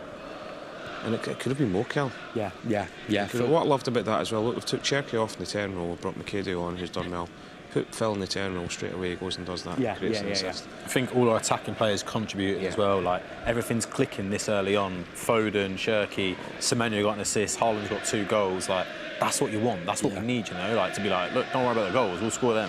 He's up again, though, Phil, now. And he's found him. Hey. Oh! You can see Phil's been so great on the right, and Enzo said this though. He's strongest in the middle, Phil, isn't he? He is, without a shadow of a doubt. That little half space that he gets and on the turn. Yeah. Phil on the turn is just so good. Best in world football. Just want to take a moment as well. If you might have missed it, Kusanov just megs there, a right winger, like he wasn't even there. But that fourth goal, you said it. Gehi stepping up, cutting it out. And all of a sudden, from their possession, 2 passes? Yeah. From Gehi, Foden, and we've scored from it. And it's just like that high press, like just pressing so much. It is looking good. I think the camera's probably showing CHERKI for, I'm guessing, player of the match. Would you agree with that? Any other ones you'd like to... I mean, I'll throw Gehi into the mix because I think he's read the game brilliantly. He's been so solid. First half, Semenyo. Second half, he's been a little bit quieter. I think Phil's been good. Nico O'Reilly's been fantastic. Gehi, but look, CHERKI, I've just got to have just have a look at his goals and his assists. And he's on a different level. He is. Kusanov, wow, I mean, you talk about giving young players a chance. Kusanov and O'Reilly make their way off the pitch. On comes Braithwaite, of course, one of the younger players who's been promoted to the first team from our academy, along with Vita Rice. Yes. We obviously signed him the same January transfer window as Kusanov. Did a season on loan at Girona last season, of which I think he played most games and was a standout player. He seems to be another really exciting prospect, Liam. He looked really good at the Club World Cup. I thought he looked very comfortable. I mean, he's a great ball-playing defender. I think he's still young. Maybe he wasn't ready for the Premier League last season. Send him to Girona where the Spanish League maybe isn't so physical. But like you said, he was great for him. And to come back and be another weapon in our repertoire. I mean, our defence is really, really good. And like you said, if we're playing the 4 centre-backs and we're looking for someone to step into midfield, he's got that range. He can play a pass. Yeah, I think it's a good time. It's a really good time for him to come in, and I think it's going to fit his skill set. That's so good. Phil Foden in the 89th minute, the run in there to go back and get that ball, fantastic. Georgina said it, I'm so excited about this squad, not just for this season, but I think for what we're trying to grow and build. I'm really, really excited. It's the energy about the whole place as well. Yeah. You know, and the energy about them on the pitch. Oh, gosh. The stuff I want to say that I'm not going to say, but oh goodness.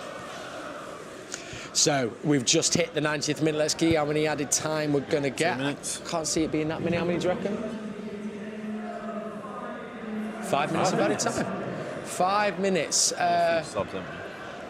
Maybe I'll bring Georgina on just to see if we want to get another goal in the last 5 minutes. Georgina, 5 minutes added on, but this is, as you say, it's been an exciting performance, but a well-rounded display. It seems like everyone's got a chance, and we can't ask much more from our boys in blue, Georgina. Definitely. I mean, 5 extra minutes, that's just, oh no, not again. From the charge. No, 5 more minutes just means more chance for a goal. Yeah, that was the right pass, Oh, actually. close, not quite. But yeah, Kel, when you were asking Paul and Liam before about who their player of the match is, I thought to myself, who's my player of the match? And I genuinely couldn't tell you. Yes. I mean, I think everyone has played and had such a solid performance tonight, and it's been, dare I say, exciting again to watch. The refresh has been great, and really, really solid performance. I'm really, really happy. And again, it's just kind of, this is the end you were saying, it's important that we now try and carry this over these next few weeks as we build up to that international break. And the fact we're already seeing the rotation before we've got 3 games a week, I think it bodes well just for the squad general happiness and kind of everyone being a part of the team. Absolutely, and these players that are coming on, they're great players, and they're coming off the bench and they're making an impact, and that's what's important. It's not just a sub, you know, because we're taking off tired legs. These subs are coming off and they're making a really big impact in the game. And yeah, I'm really excited for the next part of the season. I think we're going to be strong, and a lot of people have been worried maybe if we're going to, you know, we might not last the whole season, we might down a bit, but I'm quite confident. I think we're going to do well. Couldn't agree more. Thank you, Georgina there. I think Georgina's right, like, talking about the players we've got on the bench, like even bringing through the younger players. They're not being brought up to fill spaces on the bench. Like, they're getting minutes. Like, this is what, the second game in, and we're seeing players, like, and like you said, this is before the rotations really need to start. We're only playing once a week at the moment. Like, I think, especially for the younger players, this is encouraging, this is exciting, and it's like, I've been brought here for a reason. I'm not just making up the numbers. Yeah, it's a knock-on effect. What that does to younger players in the academy watching it and seeing their mates coming in and getting on the pitch, it shows you there's a chance there. And if you apply yourself right, they've all got ability, they've all got talent. For sure. It gives them something to aim for now as well. Yeah. Even more so when I loved it when he came out and said, these are 3 players that are going to be with the first team. Not done. It was always a bit more quieter, I think, under Pep. So no right way or wrong way, but what a ball to Semenya. Probably had a bit more time. But like you say, can only do so much for the academy. And I'm going to shout out my man Hugo Viana once again. Because for those who don't know, he is just quietly, this transfer window, signed, I think, around 9 or 10 of some of the best young talent across the country. We just had an announcement, I think he signed a midfielder on a scholarship from Arsenal, but there's younger signings as well. I don't know if you followed them, Liam. Really, really exciting when we talk about what's to come, and we know our academy is arguably the best in Europe, or if not one of. Made some really strong signings to join our EDS, under 18s, under 16s. I think that's part of the being so successful and having such a successful academy. The football IQ, the football education that you get from Manchester City is the best in the world. You see it, like, maybe they're not here, but you've got your Cole Palmers, you've got your Morgan Rogers. You look at the Premier League and Man City academy graduates are everywhere. Most teams probably have one. Yeah, for sure. I mean, half of Chelsea's team is an ex-City. Yeah, and I think you've got your local players that have come from the local areas, but then the internationals, the players from different parts of the country, to be able to bring them in and take them, like, it's a talent factory. Yeah. It really is, and I think you see it today. Like, we're all oohing and ahhing about Foden. Again, he's sort of the crown jewel. He's the poster boy. But when you got these players coming in, like, there's so many different routes, and like you said, you see one player do it, and you go, actually, my mate, I was better than him in the academy, and I'm going to do that, and it's like, and it pushes you on. So true. It's so true. Well, Luke said it before. What did he say? 5 of the last 6 PFA Young Players of the Year have come through City's academy. Really? I'm sure he said that like that. No. I mean, and they might be playing. Well, yeah, Rogers, O'Reilly, Palmer, Foden. Yeah. You know, like, or 4 of the last 5. Like that. People, you're gonna see that. You're gonna look at, right, if you're the most talented player in your age group and you're playing wherever it is, these are the teams that want you, and you go, well, look at the City one, like, look at the City boys, look what they're doing. Even if I don't make it there, I know that I'm considered a top talent, and the opportunities that they're going to get. Yeah. Full-time whistle at Selhurst Park. So there we have it.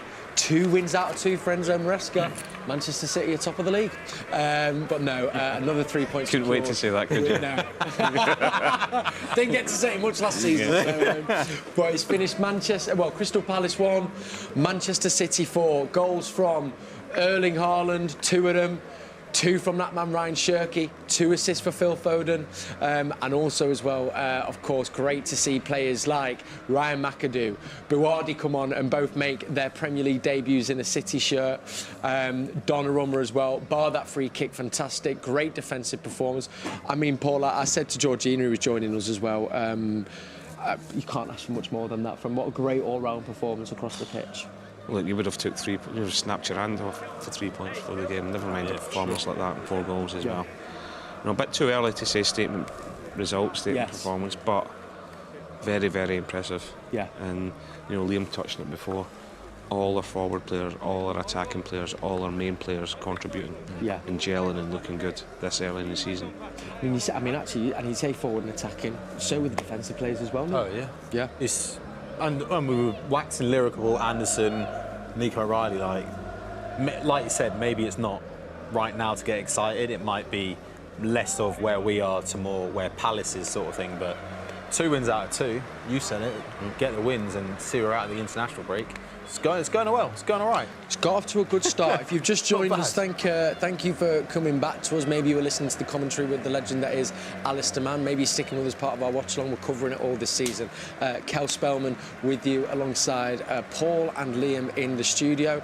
We're, of course, going to bring you now all our reactions to that emphatic 4-1 win at Selhurst Park against Crystal Palace.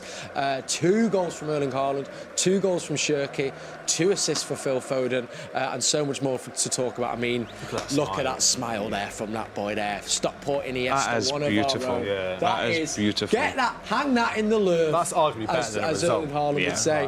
Right. Full debut there for Buwardi, who came on. Premier League debut for Ryan McAdoo. I mean, it was a game that had everything and really does start off this Enzo Maresca era in a great way. And Paul, I want to mention Crystal Palace. I think we could have had more, but I feel like the 4-1 result probably doesn't do much justice. But actually, Crystal Palace brought a good performance of 4. We didn't walk all over them by any means. I'm just looking at the manager walking off there. It's like, well, what do you say? You've just been beat 4-1. Could have been more, and his team's not played that badly. But on the flip side, that shows you how good we were at times. We'll be bringing you live reaction from Selhurst Park as well. So remember now, we'll be with you live for around an hour after the game. FG has been at Selhurst Park with Shells and Luke Stanley, so we're getting all the reaction. Fingers crossed as well throughout the show. We're going to be hearing from a player and a manager, so we look forward to hearing their thoughts. Ruben Diaz, our captain's got a smile on his face. Erling Haaland as well, taking that in with the Manchester City fans who are in fine voice and who have made that trip down to Selhurst Park on a Friday night. We're all, of course, as well be reflecting on all the action in that game, maybe doing a little bit of chat as well, as we had our Champions League draw yesterday, I think that was. So lots for us to dig into, so make sure you stay with us throughout. There were many questions, Paul, about Willian. Has the haircut changed anything? I don't know if anything. It's maybe streamlined him, and the Premier League should be very worried. I don't know, he's only got 2. It's only 2. Yeah. You know what, he could have had a hat-trick as well. He was fuming Semenyo that right at the very end there, the chance to square it, didn't square it to him. But it just shows you he was winning 4-1, he's got 2 goals. That's how hungry he is to keep scoring and breaking records all the time. We just saw as well, actually, I want to shout, I mentioned Crystal Palace, from their side as well. I mean, actually before that, Buwardi. We only use about 10, 15 minutes, but we've seen in the World Cup, saw as well in games in the Champions League and Liga last season, very calm, very composed. Didn't look out of place again. I know it was only 12 minutes and it's 4-1, but still. Nothing wrong. You know, it didn't do anything wrong, and I think that's fine. I think if you're making your Premier League debut with paid that much, the price tag's over your head, just come on, do nothing wrong, show us what you've done, a few passes, probably walks away with, 100% pass accuracy. Got a lot of time for that. You don't need to set the world on fire on day one. Just take it easy and just get yourself bedded in this team. And, I mean, this is second game of the season, 4-1 against Palace. We've seen some new players, we've seen our new midfielder get minutes, the youngsters on. I'm very happy. I'll be honest, I'm very happy. And this early in the season, like you said, you don't want to get carried away, but I'm going to be jumping in the group chat and getting carried away. Oh, we'll do it. Yeah, we'll do it off camera, just as long as it's not filmed. I think actually now we can pause it. I think we're going to be able to head to Selhurst Park. Yes, we can. Right, let's go then to Selhurst Park. Here is FG with Luke Stanley and Shells. Whoa, welcome back to Selhurst Park. I tell you what, Liam, Paul, Kel, that was a lot of fun watching. Liam looks like he's had the time of his life, as we have. What a performance from Manchester City. What a statement victory here at Selhurst Park. I'm with Shells and Luke as well. 4-1 away from home. The away section was singing City are back. Absolute limbs in there. Absolutely love that. A brilliant performance and 4 goals as well. And the Palace goal was very unlucky to concede. You're not going to concede many more than 1 of them a season, to be honest. So absolutely buzzing, and what an away end behind us that was. Unbelievable. It absolutely was incredible behind us, that away section. Shells, City showed a lot of strength once again in an attacking sense, but also defensively. There were so many moments in previous seasons where we concede that goal and, you know, it sort of falls apart a little bit. We didn't really look like falling apart any time. I mean, it was a fantastic response to a goal that, like Luke said, was quite a lucky goal. Yeah, you can't really blame Donnarumma. A bit unfortunate. Them free kicks, I mean, I was a bit speechless myself. You've got to say fair play to those ones. But I think that's a great bounce back for City. Second game of the season. First game was a bit shaky, but I think that's the type of bounce back you want to see. Second game away from home against Crystal Palace, who's tough at home. But I think defensively, they looked like a team and everyone was willing to fight for each other, run back, commit, die, fight for the blocks, put in the challenges. And offensively, I mean, it's 3 goals in the second half. FG, we can turn it around with, we talk about CHERKI and HAALAND. They can score whenever they want. And CHERKI, wow, what a performance that second half. Yeah, what a performance indeed from Ryan CHERKI, Luke. I mean, 2 goals. Which one was your favourite? Well, I actually missed the first one. I went to the toilet, didn't I? I never miss goals either, so yeah, I missed the first goal. But from what I've seen on the replay, it was a good one. Foden with 2 assists as well, and we said before the game we wanted to see a bit of magic stardust from Ryan CHERKI. That's exactly what we got. The fans shouting the Ryan CHERKI at the end, and it's a man of the match performance for him. 2 goals, unbelievable from CHERKI. Yeah, unbelievable that you missed that goal as well, because it was a very good goal. You're going to enjoy watching that one again. Let's talk about Phil Foden as well. We have to, because 2 assists for him. We mentioned at half-time Thomas Tuchel was watching. He grew into that game, Phil. You can see the level of confidence he got from the first assist, and the second assist was fantastic as well. I think for Phil, I don't think he really ever doubts himself. I think he's been around at the big leagues for a long, long time now. I don't think him for himself is really too phased about the situation. But I know he wants to prove himself to not only Thomas Tuchel but everyone around and try and reach to the level he was a few seasons ago. But what a second half that was. I think it was a lot stronger than the first half, but he's got a lot to prove. And I know Phil Foden will want to compete for the trophies this year. Absolutely. I mean, listen, we watched that game there with real pride because it was a fantastic away performance, Luke. But how much did you see the performance improve from last week? And it seems like this team has still got so much more to give. Yeah, definitely. I think we even improved from the first to the second half. You look at that run from Foden to set up the Haaland goal, and I was thinking he's going to shoot, and then he just lays Haaland off, smashed in the net. And like I said, we were way more clinical in that second half. Palace scored, put the frighteners on us a bit. Maybe, you know, in another season, a couple of seasons ago, when we've not had our best time, we might have gone on to throw that away. But 4-1 is so convincing, and it could have been 5 in the end as well.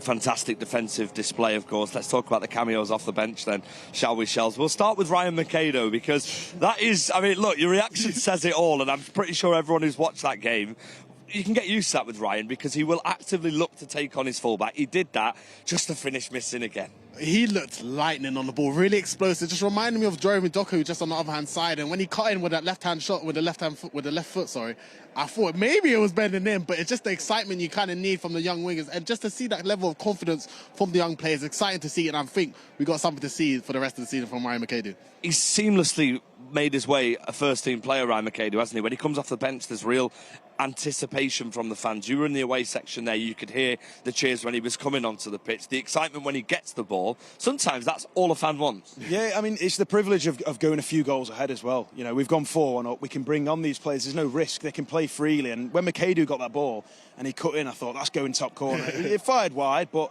you know, the next chance he gets, it might be a goal. We'll see.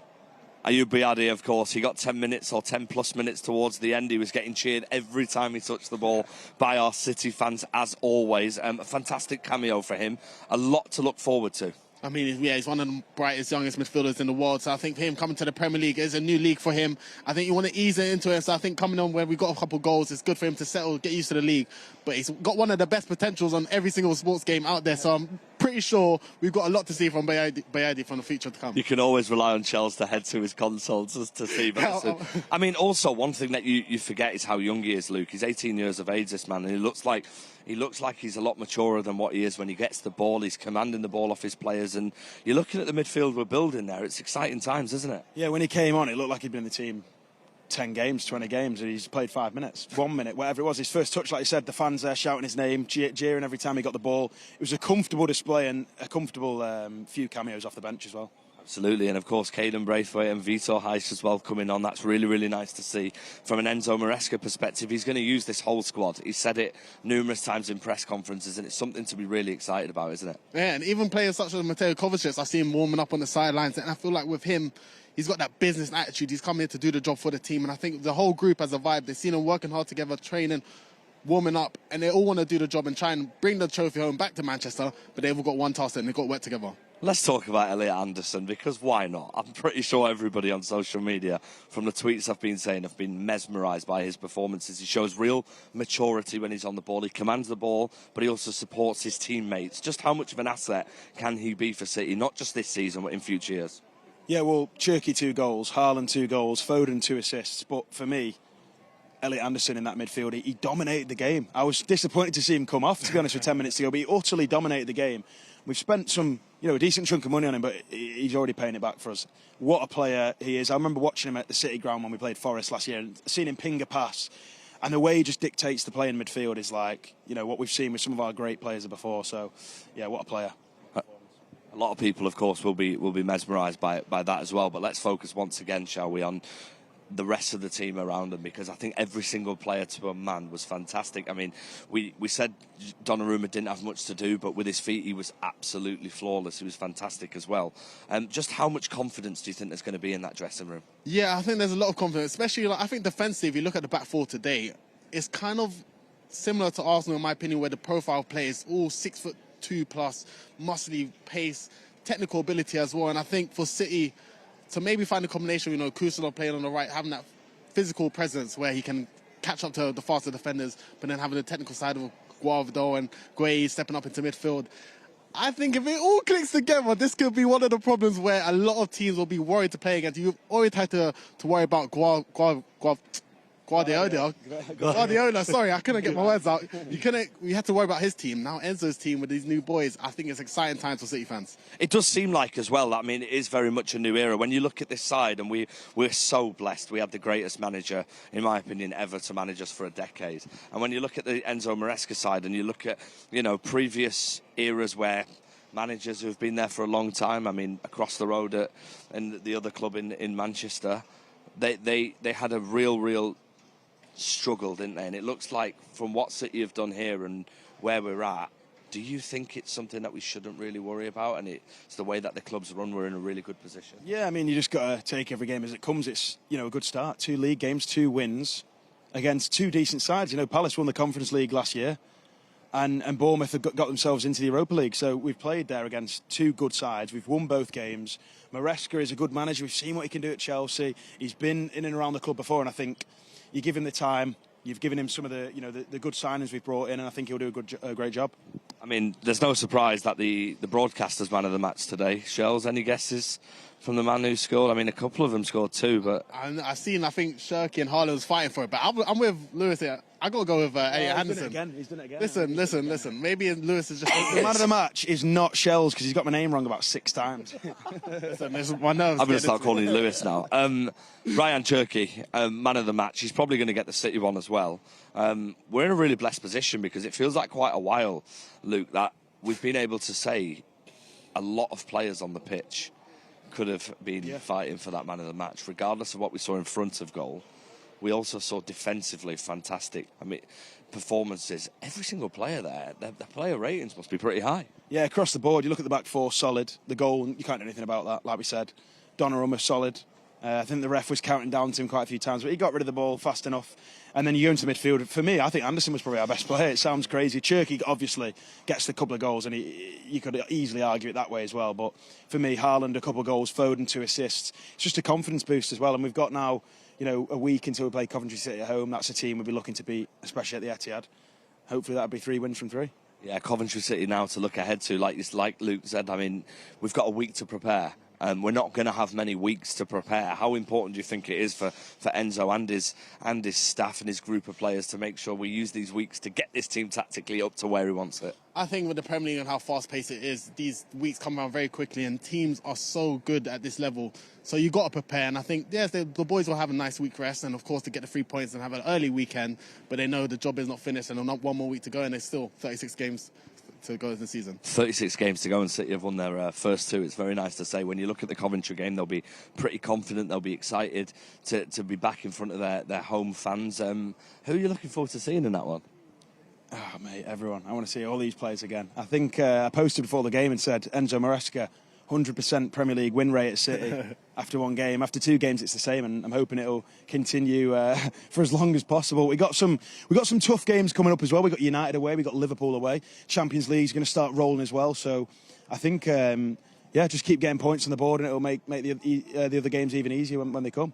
Apologies for laughing there. I did just look behind us, and Caden Braithwaite was trying his best to try and make me laugh. I mean, the squad of players that we've got, we're so lucky with the talent we have. If you're wondering what's happening behind us, what usually happens at Selhurst Park or an away game is sometimes the subs, especially at this part of the season, have to go out and do the dreaded sprints. I mean, there's a lot of... join in? I feel like getting on there, mate. I think I might slip. I think if I went on there, I'd slip. I don't think I genuinely would be able to do one of them. I wouldn't be able to keep up. Because these guys are about to do probably around 10 sprints to at least the halfway line and back. I mean, Paul Dickov, I know, will be in the studio laughing, being like, yeah, he definitely can't do one. I reckon Kel and Liam have probably got something in their locker to do one challenge, something. we all attempt it and see how we do. Well, me and Kel had an idea for City in the community, which we'll talk about at some point as well. Maybe that could happen. But, yeah, I'd rather miss the sprints, to be honest. But, I mean, some of these players will be delighted to have got minutes on the pitch as well, especially the young ones. Caden Braithwaite, like we said, I mean, he's only recently been implemented into this first-team squad. Are we really, really looking at a future where Enzo Maresca will be bringing through this talent?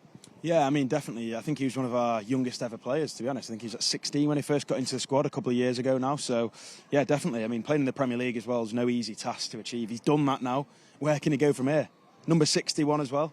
Hopefully stays for a long time. You are like a stat man, genuinely. I mean, how much research do you do? Do you just... I do absolutely no research. I just watch the game and it just sort of folds into my brain. I mean, from a City fan's perspective, what I must say, Luke, is whenever I watch your content, you can watch all of his content on his socials as well, MCFC lads and Luke Stanley as well. And Shells, you must be the same. This man seems to just know everything that's going on, and it's really nice to have some positive representation in the media.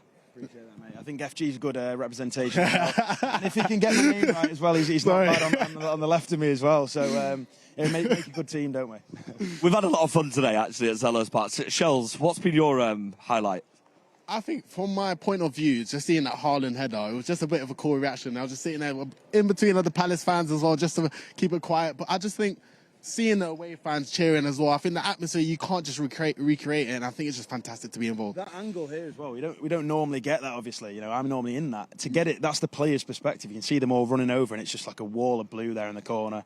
You know, every away support across the country will be similar, but to get that angle is very different for me. I quite like seeing it. So, yeah, great stuff. So what was your highlight? My highlight wasn't the second goal because I went to the toilet. I think my height was just sort of... not my height. I was looking at you and I've had a bit of a slip there, mate.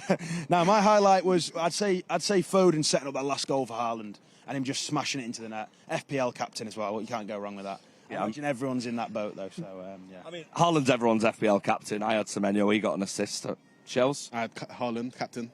Any other Man City players in there? Nico O'Reilly, and that was it. I'll tell you, I had Foden and Guardiola, so 3 assists between them 3, so I'll take that. We've got an FPL league going on Matchday Live, so we'll... I need to get in and win that. Get me in that. And Daryl's just turned round behind the camera and just said he didn't do his team. If I could spin the camera around, we are watching a man with his head in his hands right now. Let's bring him in. I mean, he is absolutely heartbroken. Well, listen, mate, you snooze, you lose, all right? And mind the gap. Get me an invite and I'll win that league. He's 2 weeks behind as well, so we'll take that. But listen, we'll head back to the studio now. It's been a lot of fun, gents. Thank you very much, Shells and Lewis, Luke, whatever it is. And, of course, thank you to Daryl and Jake for their amazing work here at Selhurst Park. City take 3 points. We'll hear from the manager and a player very soon. Fantastic stuff, FG, Shells, and Shells! No, listen! Shells, getting people's name wrong is one thing. Don't you be saying goodbye before I say goodbye to you. If you're to stick around this season, come on! Ask him to explain himself, FG. Right, listen, unfortunately... Listen, I mean, they've not got in-ears in Kel, so now the power is in my hands completely, as you are aware. FG. Shells, I mean, Kel is asking, Kel, Paul and Lewis... oh my God. Whoa! Whoa! Cut that camera. We need to find a Lewis for Matchday Live. And what was the question, gents, to Shells? FG. How many names do you lot want to get wrong in 5 minutes? I'm so scared. It's not hard, is it? Paul says the question is, and it's only... Yeah, no worries, legend. He said it's only for the guests. A question only for the guests. How many names do you want to get wrong in 5 minutes? At least 50, according to this guy. At least I said height, highlight. Slips there. It's the nerves getting to me. What can I say? Down and said Lewis again. Have we got anything else to say? It's when he doubled down, they're saying, yeah. I mean, we're going to let Shells off. It's early on in the season, and we're going to give him a bit of breathing space. But you know, there's room for improvement. He's going to come under the FG coaching staff. He played a lot of minutes at the World Cup, though, didn't he? So No. Listen, we're not quite ready to let you go right now, because what we're going to need from you as a special one, you know, because you've been doing your watch along, looking comfy on your sofas and stuff. It's time to rate the drip of our guests. Okay. Listen, it's a conversation that's been going on quite a bit. So, contestant number 1 is Shells. Wait. Yeah, he's got the trainers in as well. Put this on me. What's going on? People? Let's have a look at his drip there, shall we then? What are we saying in the studio? Okay, out of 10, Liam, Paul, what are we thinking? It's a solid 8. It's a solid 8. Why are you still on me? Solid 8. Solid 8 from Liam here for Shells. I'll reveal the results after, just in case. Okay. And then next up, Mr. Luke Stanley. Got the CP. We've got the nice little Adidas there. Oh. Paul, Liam, rival what are we sponsor. thinking? Rival sponsor there. Got a solid 4. Oh! You really want me to deliver that news to him? It came from Paul Dickov, not me. Listen, mate, Paul Dickov has got a licence to say whatever he wants at this football club because we're here because of him. But I'm going to have to bring... Listen, they always say never meet your heroes, right? And I know you've met Paul a few times, but... Shells, you got an 8. Congratulations. An 8 from 3 of the most stylish men. Thank you, guys. On Matchday Live. I mean... He's worried. I would have given you a... 6. I would have given you a, like... Well, you better lie, mate. I can't hear Paul. So you better lie. Paul gave you half of what he gave Shells. He gave you a 4. Well, Paul's going to get picked up and chucked next time. Oh, dear. It's Luke said about the garden gnome. Getting flung. Not having that at all, Paul. I'm not accepting that.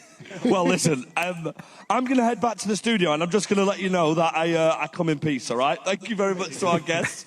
I miss you guys in Manchester. Hopefully see you soon. I would have got what was that? I got a 10. No. I'll take it. Yeah. Thank you, guys. He's not got the hype booster shoes on today. He's taking the mic from me now. It's all over. See you later, guys. Fantastic. That's FG with Luke and Shells there. I mean, you thought you were tuning in for some really great insight, but we always kick things off with a Rate the Drip. I mean, I've also never heard clothing referred to as drip. Maybe that's me showing my age there. Gee whiz. No, brilliant stuff there from the gents down at Selhurst Park. Thank you so much to Shells and Luke. Always great to have them on. And, of course, FG bringing the goods as always. With me in the studio, I've got Liam and I've got Paul. If you've just tuned in, thank you for joining us on Matchday Live. Make sure you get used to this. We're going to be bringing you full hours reaction to the game and looking ahead throughout the season. And we're also doing a watch-along. So if you're not getting your commentary with Alistair Mann, see if you can kind of find a way to come and join us as we watch the game. Paul, just to begin, I mean, they touched upon it there. It doesn't get much more of a better, complete, well-rounded performance and result than I think what we saw tonight at a tricky place as well. Selhurst Park has been difficult in the past for us. And this early in the season. Yes. Well, you know, and I think before the game, a lot of people outside City would have been looking at tonight thinking, saying, well, what are they all about? New manager, new players. Scraped through a little bit against Bournemouth, which we did, if we're being honest, to get the result. Tricky place, as you said, at Palace. I think a lot of people are expecting us to have a fall tonight. And I think that's quite quietly gave them a little bit of a kick to say, hang on a minute. Yeah. These guys are the real deal. Are you surprised at just how much it felt like we clicked there tonight? A little bit. Yeah. A little bit. I'm amazed. If I'm being honest, I felt on Saturday, I thought Bournemouth were very good. Agreed. I thought up until, obviously, we got the equaliser. We deserved to win the game, but I don't think we're anywhere near our fluent best. Yeah. And I just thought tonight might have been as tough a game. But in the end, we made it look relatively easy. Yeah, I think both them teams, both them games, beforehand, rival fans, you know, even some City fans will look at that and go, "Oh, I don't know about this." But we've got out the other side, and it's, it'll be, of course, City should have won that. Of course, City should beat Bournemouth at home. Of course, City should beat Palace away. And it's like, well, actually, beginning of the season, you probably weren't sure. Yeah. And I think that result today, that performance, is like, yeah, City are still City. Like, don't worry about that succession. Like, the machine is too well oiled. It doesn't matter. Like, it will still perform. Yeah. You hear all the outside noise, Kel, and it's how Pep's left, new manager comes in, new coaching staff. Rodri, Bernardo Silva, John Stones, all that experience is left. How long is it going to take them to click together? When are they going to click together? So a lot of people, I think, were actually hoping. Yeah, I agree. That we weren't going to have a good start to the season, so they could keep sort of churning away at us. Yeah, yeah. And now they'll be sitting back and thinking, oh, hang on a minute. For sure, and this is the thing, and we're going to dig into it, but I've got so much that we can talk about here. We had 2 Premier League debuts for Caden Braithwaite and Ryan McAdoo. Full debut for Buardi, brand new signing, came in and settled in like he'd been here for 10, 12, 15 games. Granted, it was 4-1. 2 assists for Phil Foden. Erling Haaland with 2 goals. CHERKI with 2 assists and 2 goals.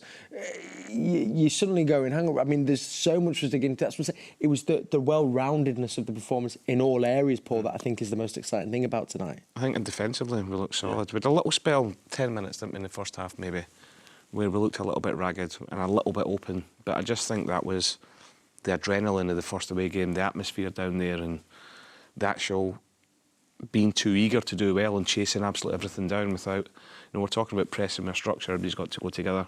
I just thought we were pressing through enthusiasm. Yes, yeah, rather than through our structure, and they cut through us a couple of times with Morton.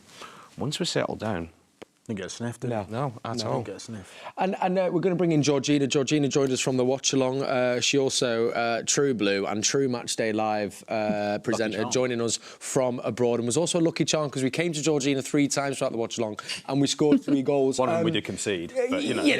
Well, it's all right. Well, it was a hell of a free kick. Forget about that bit. Yeah. But Georgina, what were your thoughts on that 90 minutes, and what statement do you think that sends to fans around the rest of the Premier League? Because I know obviously you'll hear a lot of that noise and see that online as well.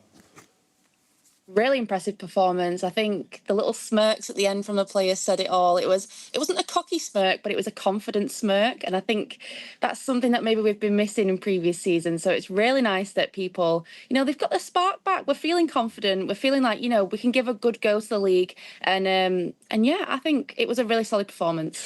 Who was your player of the match? I think it was given to Ryan CHERKI. We said as well in the watch along. I mean, you can make a case probably for most players on the pitch, which is a testament to the team performance. But who were some of your standouts as well, Georgina?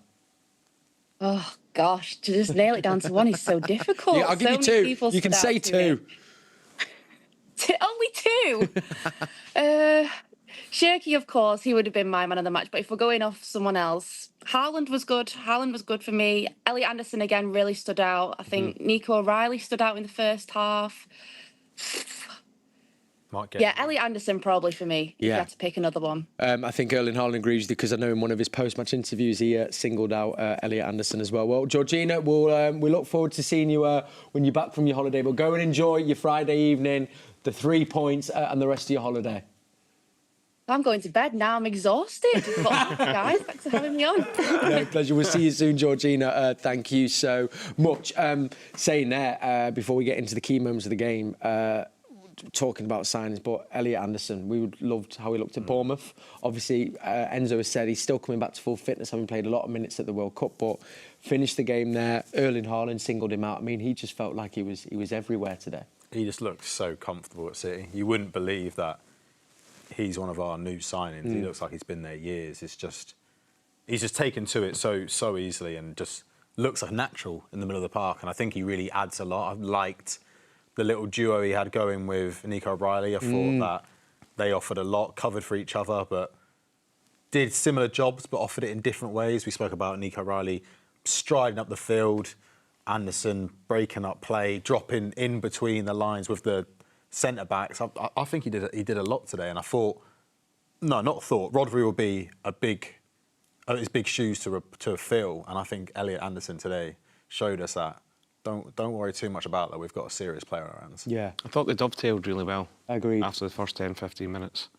We're saying that there wasn't really that protection to begin with, but then if Elliot was going forward, Nico just tucked round.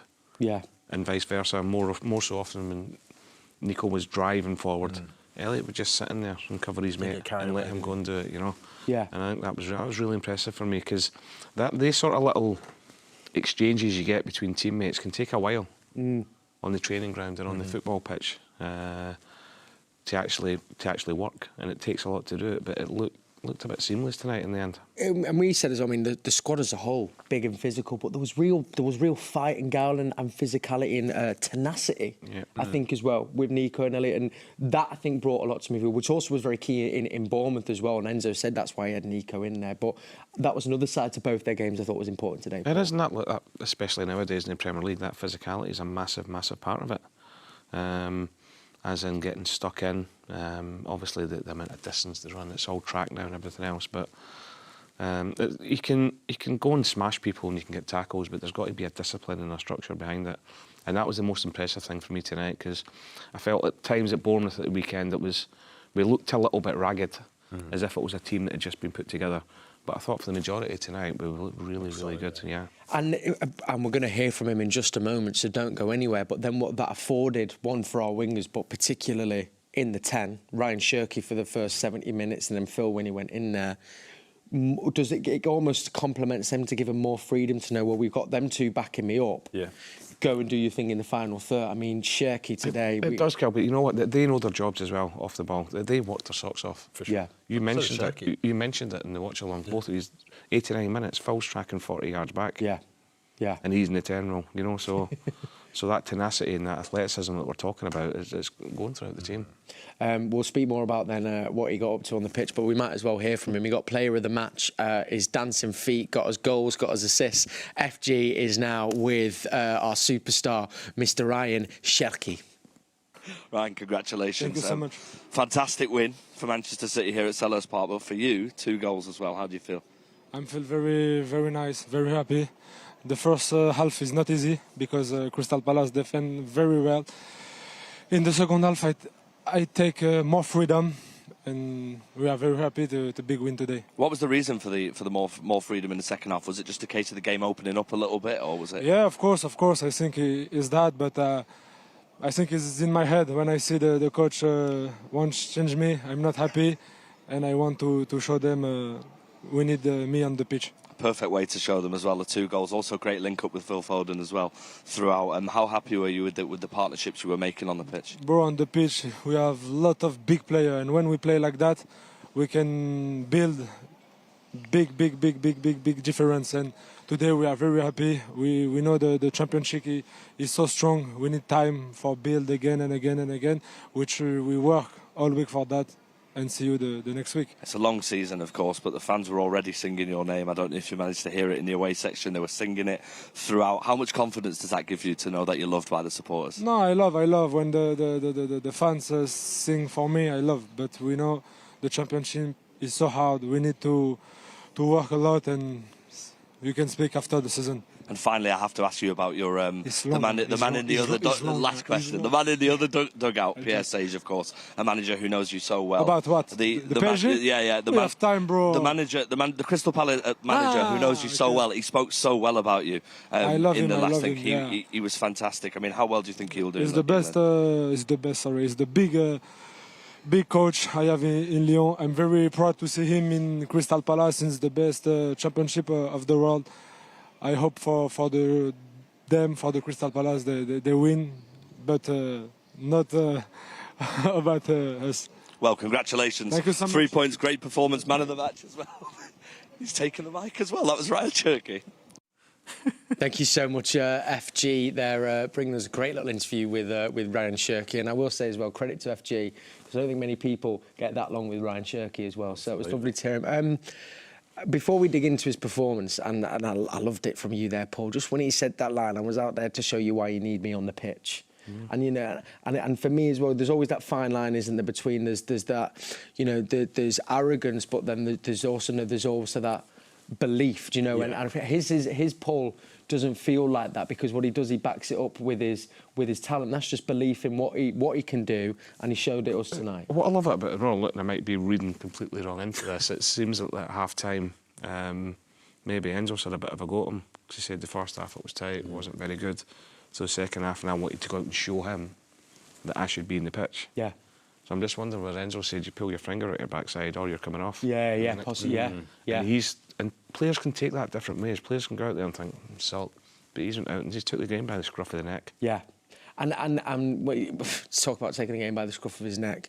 The goal, I don't even know where to begin. Should we begin with the goal? Because, I mean, the Arsenal one last season when he does the 1-2, it was that, but almost like then he'd taken up a level, because he did 3 of them. I mean, I don't even know what he did. And the finish as well, Liam. It was just magic. Just going back to his interview, and you're right, it takes a certain amount of confidence, a certain amount of arrogance, but I think you need to have that to play at Man City, to play at this level, to play at the level that he plays at. He's so skillful, but how many times do we hear of players who don't have the mentality or don't have the confidence and they're a wasted talent? I think it takes not even delusion, but a slight degree of delusion to be at the top level and to be able to, to pull that off.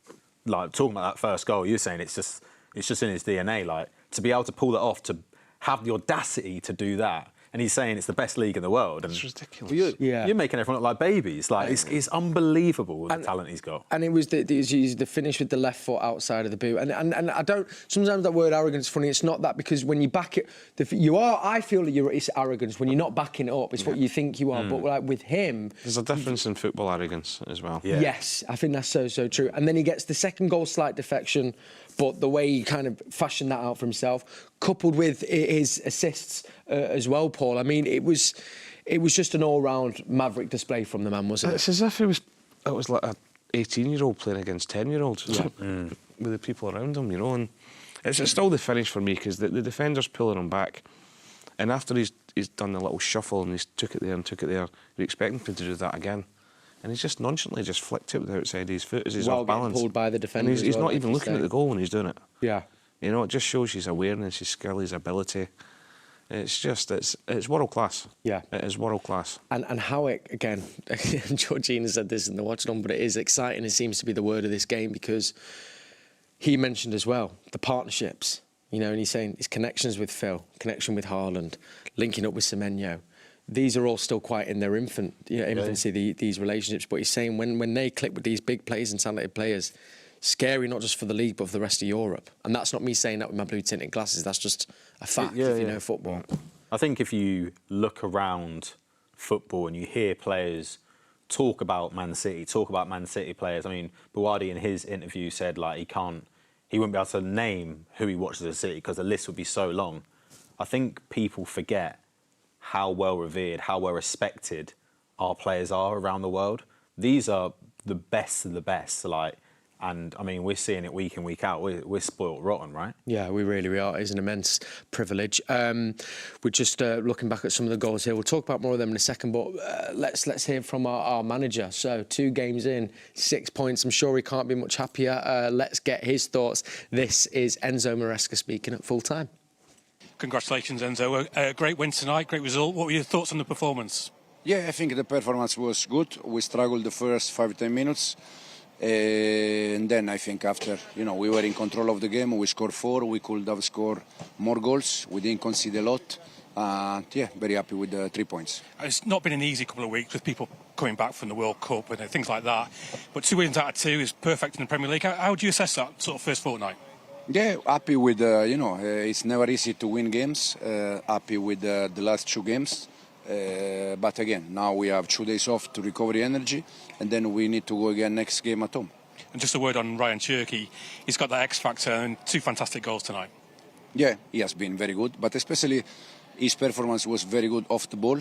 The way he worked hard, he has to mark Wharton. He was very good, and yeah, again, happy for Ryan, happy for everyone, for the fans that they were here tonight. That was full of our fans, so very good. And Erling Haaland, I'm sure you weren't worried about him sort of getting up and running, but always nice to get 2 goals. And the way he took him, he's just so clinical, isn't he? Yeah, we need just to create chances for him, and if we are good enough to create chances for him, we know that he's going to score goals like always he has done. And winning on a Friday night, feet up over the weekend and then see what else is going on? Yeah, we see now again. Now, 2 days off, recovery energy, and then prepare the next one. Congratulations. Thank you very much. Thank you. Cheers. Great chat there, Liam, as well. Great. I think it's just love listening to him talk.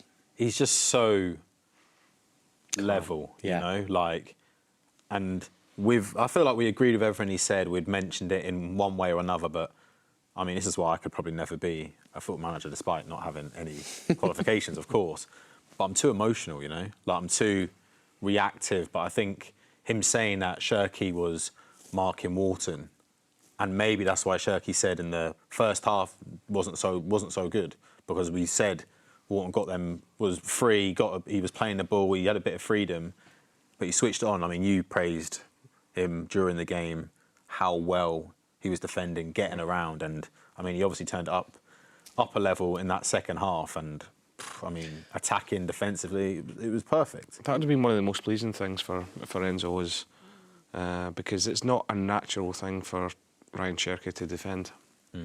And the fact that he's taken that on board and he's doing his job defensively for the team, he'll be more buzzing about that than he will be about yeah, goals. Of course. But and it wasn't just CHERKI though. You mentioned at the start of the show, Phil Foden, but everyone. There was a real collective energy going forward, but off the pitch, the way Nico O'Reilly was eating up the ground and then getting back. There was a point when Kusanov went and won the ball off the right back. He really scored from it. Starting second half. There seems to be a real already, and you'll know, having been a player and a coach, they're buying into what he wants to do and how he wants to play the game. And it works both ways, Kels. So he's obviously seeing that his players are buying into it. But if you're a player and you can see, especially with a new manager, what you've worked on pre-season, working in the games. Yeah. you think, oh, this guy knows what he's talking about. Yeah, Do you know what I mean? Yeah. And they buy into it a lot quicker. Yeah. If you can see, the quicker you can see it happening in game time, the more you believe in everything that the manager's going to tell you.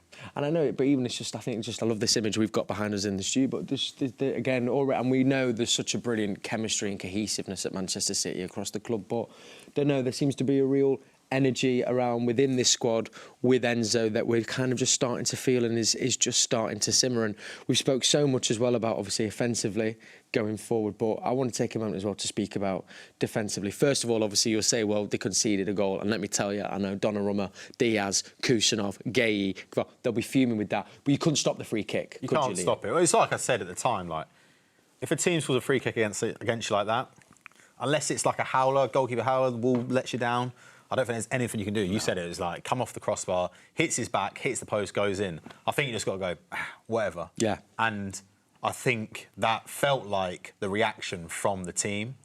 It could have easily gone another way, right? The crowd was all of a sudden up on their feet.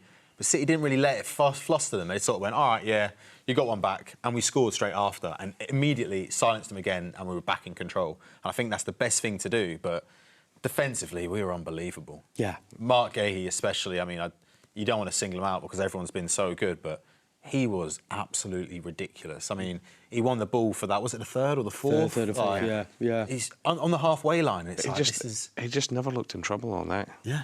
Everything was under control. You made a great point as well, Paul, in the watch-along, was obviously Enzo was part of our treble-winning coaching staff. And that's when we kind of adopted, and we had no one's done it, we hadn't seen it, but almost the four centre-halves. It was Akanji, Stones, Diaz and Ake. Nathan Ake. Seems to almost be building something a little bit similar there. It's one thing I noticed straight away in the first game, and especially tonight. I know Mark went into midfield in the first game, but that, having the four centre-halves defensively, I felt was the best we'd looked in years. Yeah. At that point in that season, we went on to win the treble. I'm not saying we're going to do that again this year. No. But whether Enzo had an influence in that at that time, or whether it's just coincidence it's happening again, it would be interesting to know. It's like you said about the buy-in. Look, if it was Enzo's influence and he goes, look, I want to do this again. And they go, I don't know about it. He goes, we won the treble last time. Yeah, who's going to stand up and say, I don't fancy that? And Ruben had been a part of it, so that it kind of worked. And I guess you also can't. We'll probably never find out, but it would be great to. It would be interesting. It would be, And the other thing you have to point out with Enzo, and obviously as well, we know, obviously, we're attacking team first and foremost. But at Leicester, when they won the championship, conceded the least goals. Best defensive record in the Championship. While he was at Chelsea, I think, again, not only did they have the youngest team in the Premier League, but, again, they had one of the best defensive records in the Premier League that season. And he spoke about this week, for all the attacking prowess, the foundation has to come from the back. And then you throw in Donnarumma in the mix as well, and then the likes of Vita Rice, who came on. It's arguably one of the strongest defences we've probably had in recent years. Yep, it does. And they all look comfortable as well. You know, you might rightly say that Gvardiol's not a left back, but he's done that before and he's done it very well. Yeah. The same with Kusanov at right back. But let's not forget, he went to the Bernabeu and Mark Vinny Jr. out of the game, playing it right back. I think in that game as well, you know, so it looks really strong. Yeah, it really does. I think for us, we can look at the defenders, and on paper, each of those defenders, phenomenal centre-backs. But it's like if you put them in a back four and you've got Kusanov playing right back, you've got Gvardiol playing left back, you might go, I don't know if it's going to work. And I think today showed that, look, this can definitely work. We can ride into the sunset with these back four because they look like the real deal to me. And that's the other thing, if it doesn't work, you could do what you've done in the second half. You know, you can move Nico back to left back. Nico come back and bring in another midfielder. You've got Nunes to come back from injury as well. And on the bench as well. Yeah, gosh, it's so there's a lot of options in there if he feels it's not working to change it back again. Change it back up. I mean, we've not even spoke about the debuts that happened tonight as well. So we had 2 Premier League debuts. Of course, we'd seen them play in cup competitions. Braithwaite, who's been promoted to the first team from the academy. We were buzzing because he was warming up. My dad even texted me as well saying, there's my boy Ryan McAdoo as well. And I mean, Premier League debut, but came on, bounds of confidence, and also showed he's not just being given this chance as a gimme. I mean, he almost got himself a goal with his first 4 touches. It just oozed class and confidence and talent. I think that taking on the ball that early on, taking a shot, edge of the box, I mean, I think that takes a lot of confidence. You're giving your first minutes under a new manager. He's bigged you up. He said he believes in you. Put you in the first team, and you come on and do that. I mean, a different passage of play, and you fire it out for a corner, or not a corner, out for a throw-in, or you blaze it over the bar, and I think people go, you should have played it there. Yeah. But for him to come on and make that instant So true. impact and pull something off like that, OK, it wasn't a goal, but it probably got the fans on their feet. Do you know what I mean? It got us excited, and I think that is the perfect way to... perfect way to... No, such a good point, you know, because if he comes on, you get excited, young kid, Premier League debut, and he blasts it over the bar, you think, oh, he's raw, he's this. Yeah. And people go, oh, wow.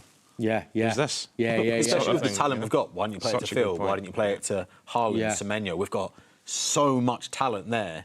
If you get it wrong, people You're go, asking questions. Maybe you're not ready, actually. Yeah. You're not playing EDS under 21 football or whatever. Like, maybe you're not ready for this because you need to use what's around you. But, I mean, it was apart from it being a goal, I think it was the perfect opening passage of play for him. For sure. And you speak about being ready as well. I mean, we kind of knew that he was ready. We know that, you know, the signing we made this week, we saw him boss a Real Madrid midfield in the Champions League at 17 years old, made a real name for himself at the World Cup. Boadi comes on, makes his full Manchester City debut, which we were all so buzzing excited to see. It'd been hinted at earlier in his press conference. Enzo said he is ready, but it was only 15 minutes. Obviously, we're 4-1 up. But having seen what we've seen in the way he was, I mean, it was definitely... I mean, his first two touches were the Cruyff turn to sell the player and then pass it out.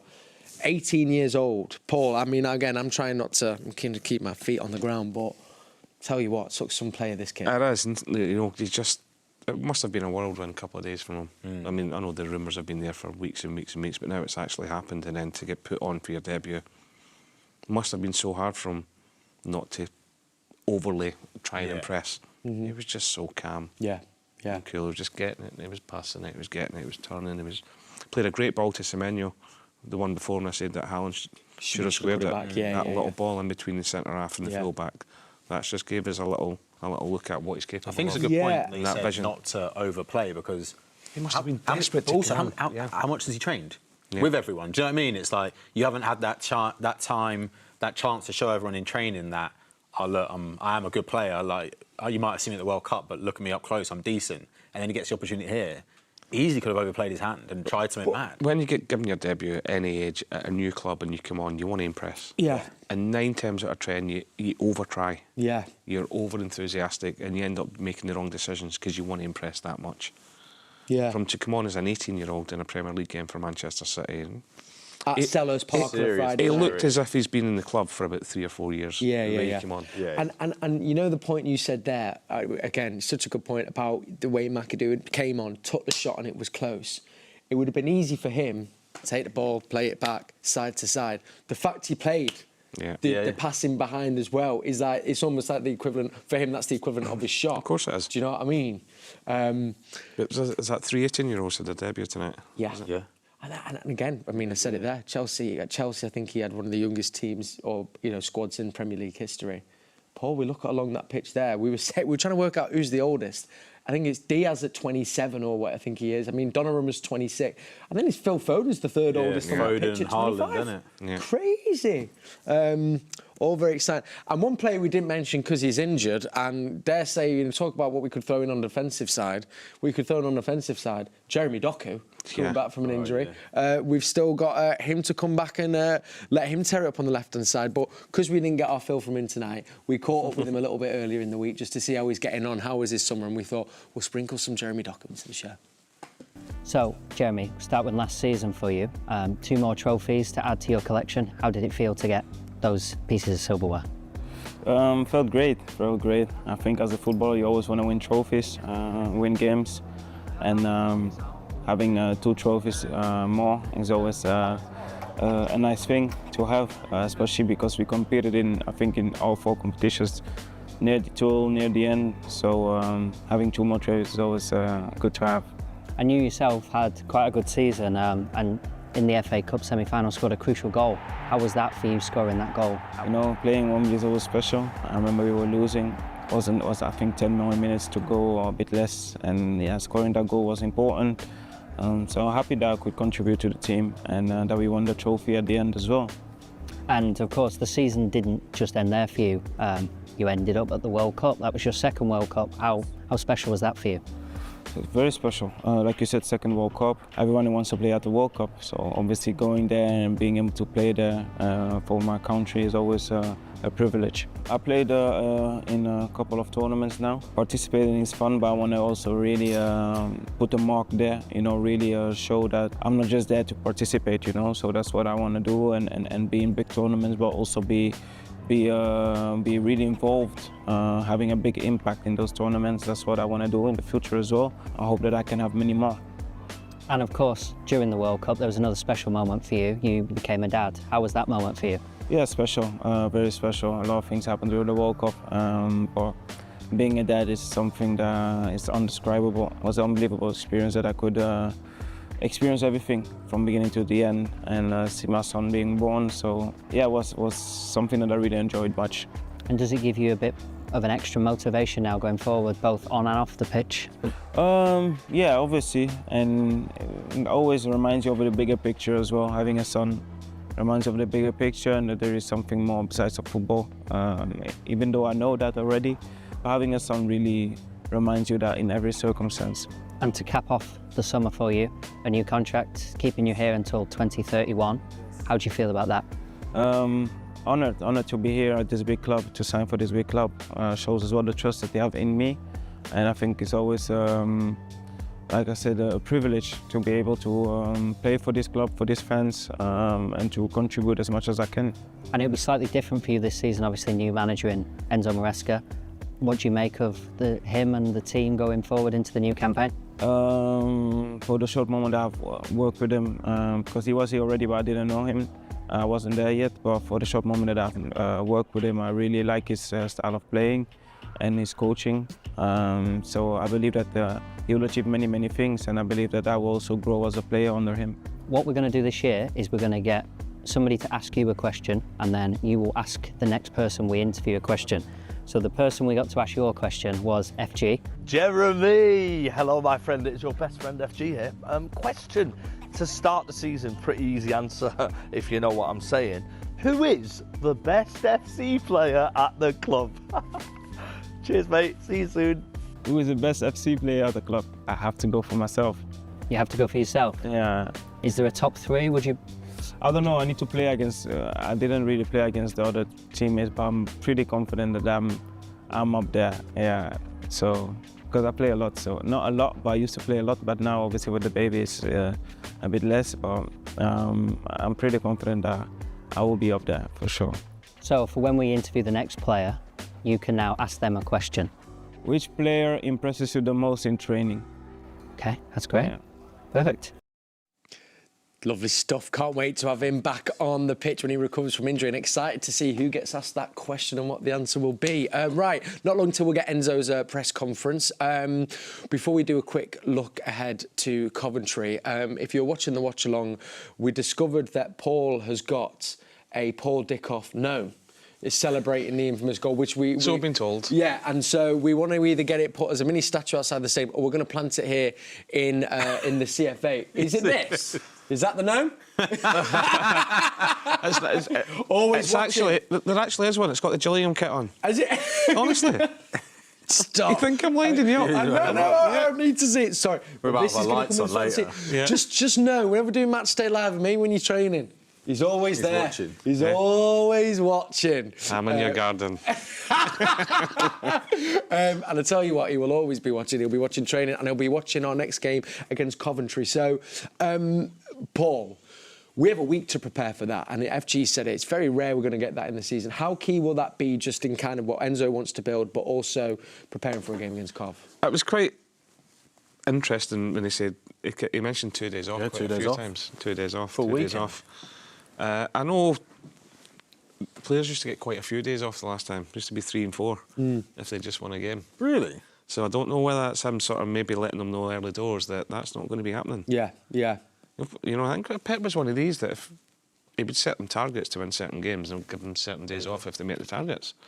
And it would be 3 or 4 days sometimes. So maybe Enzo's maybe getting into them now that Yeah. We've got a free week, we'll be working. Yeah. You won't be getting days off. And I guess maybe as well, actually, maybe Pep's 8-9 years in.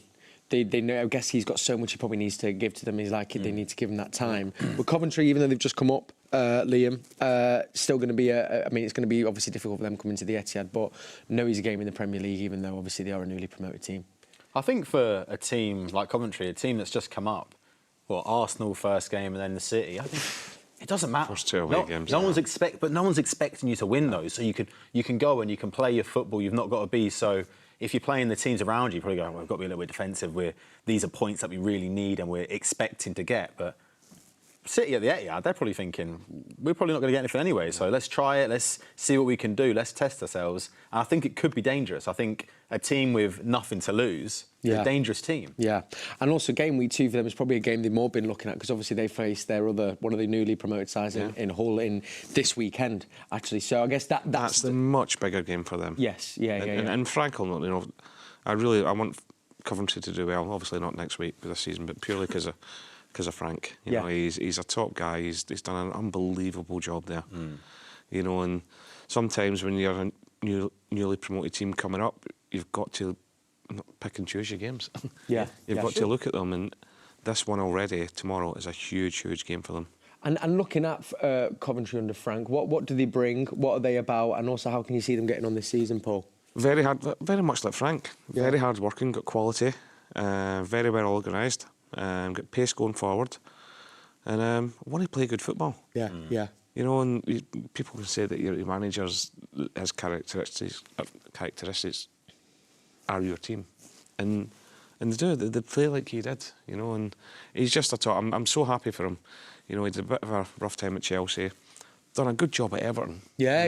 Didn't get the credit for, and he's done an unbelievable job there. And he's a great guy, but he's very intelligent football man as well.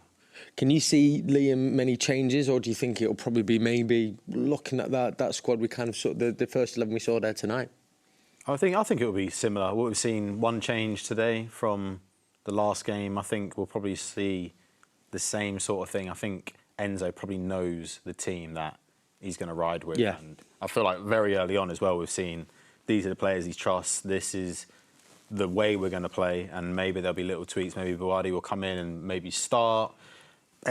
Anderson might get a rest, played the last 2 games, like Nico O'Reilly as well. There's players that have played a lot of minutes in the World Cup, and as we've got players coming back, players coming in, maybe he'll switch it up. Maybe he looks at Coventry and goes, yeah, we can, maybe McKay starts. You never know, I think. It'd be interesting what the squad looked like by then, because the transfer window would have been closed. Very true. I didn't you know, where there's a couple of additions in there as well. Very difficult to change a winning team, especially with a week's break, as we're saying, you know. And I guess as well, actually, as you say, the Arsenal game, that was just like a welcome to the Premier League, isn't it? You probably won't, you don't read too much into that, really. I watched again. They've done all right. Yeah. Arsenal were good. Arsenal are very good. We know that. They're very strong. And up until a point, Coventry held their own a little bit. And they'll give teams a good game this season. You know? Got likes of Ellis Sims as well. He's a good player. I mean, he is. He's a proper handful. You know, very quick, very strong. Got an eye for a goal. They'll put crosses in the box for him. He'll get in the end of them. So yeah, there's no easy games, but they'll come here and trying to make it as difficult as they can. But their priority is against the teams in the bottom half of the league, and Frank will know that already. Yeah. You know, if anything's a bonus if they can go against the big 6, as they're so called, and get something from it. There we go. Well, fingers crossed it'll be 3 out of 3. And I'm going to be with you for that game as well, bringing you all the action as we build up to commentary. I think we'll be live around 34 minutes before. Then, of course, we'll have our watch-along. Then we're bringing you our full reaction as well with our hour-long show at full time. Gents, absolutely loved this evening. Not only has it been a cracking performance on the pitch, cracking performance off the pitch on that couch over there. Liam, Paul, thank you so much. Really enjoyed it. Thank you, man. And thank you to all of you Manchester City fans for joining us wherever you are in the world, whether that be here on Matchday Live in the watch along. We always love and appreciate you being with us, and make sure you stick with us this season. So there we have it. 2 out of 2 for Enzo Maresca and the boys in blue. Crystal Palace 1, Manchester City 4. 2 Premier League debuts, a full debut for Buwadi, 2 assists for Foden, 2 goals, 2 assists for CHERKI. Haaland's back on the score sheet with 2 goals, looking good. And dare I say, the word of the day, very exciting indeed. Here is Enzo now with his press conference. I'll see you for the commentary game. But now for Manchester City fans, enjoy the rest of the weekend. Good night.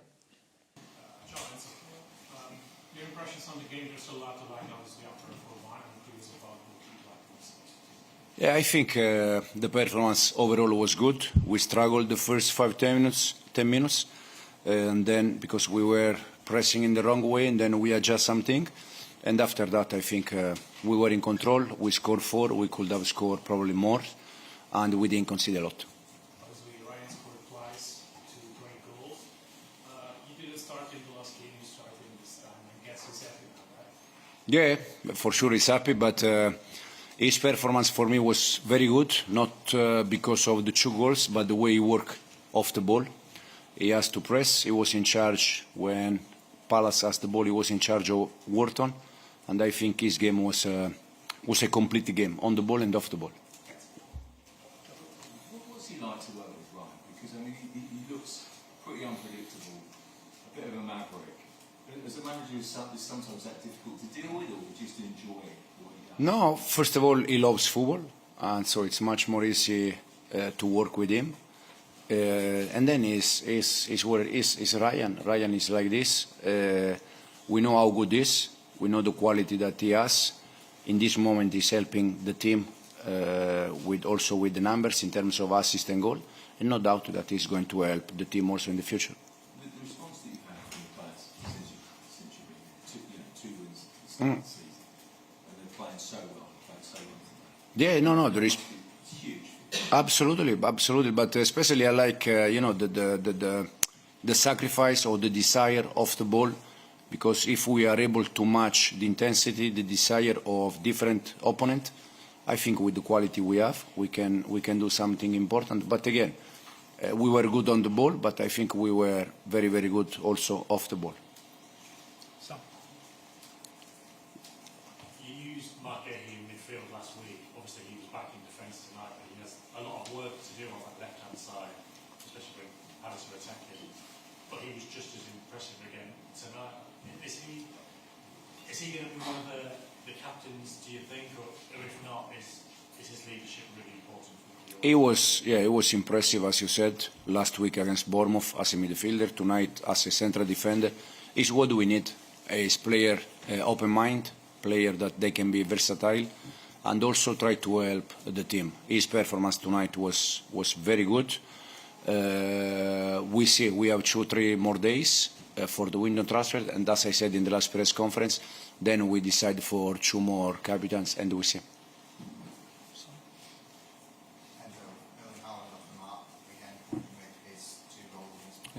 Yeah, we know that most of the time, if we are able to create chances, he's going to score goals. I think he had a couple chances against Bournemouth, unfortunately he missed, but tonight, again, he scored twice. He could have scored probably 1 or 2 more. But we are happy that he scored. We are happy that we won the game.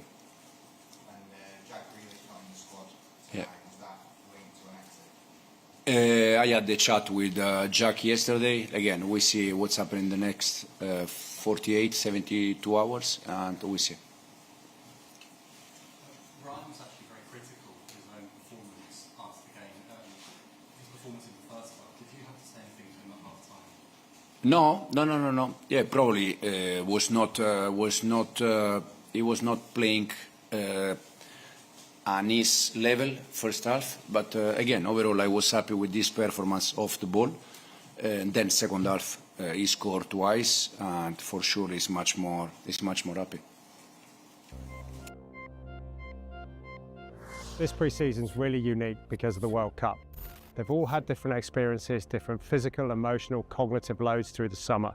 Some players went further than others through the tournament, and that influences the way that we need to prepare them, the workload that they've experienced both physically and psychologically. Fundamentally, who are they as a person, and how can we help them feel confident, comfortable and ready to go as part of this bigger team?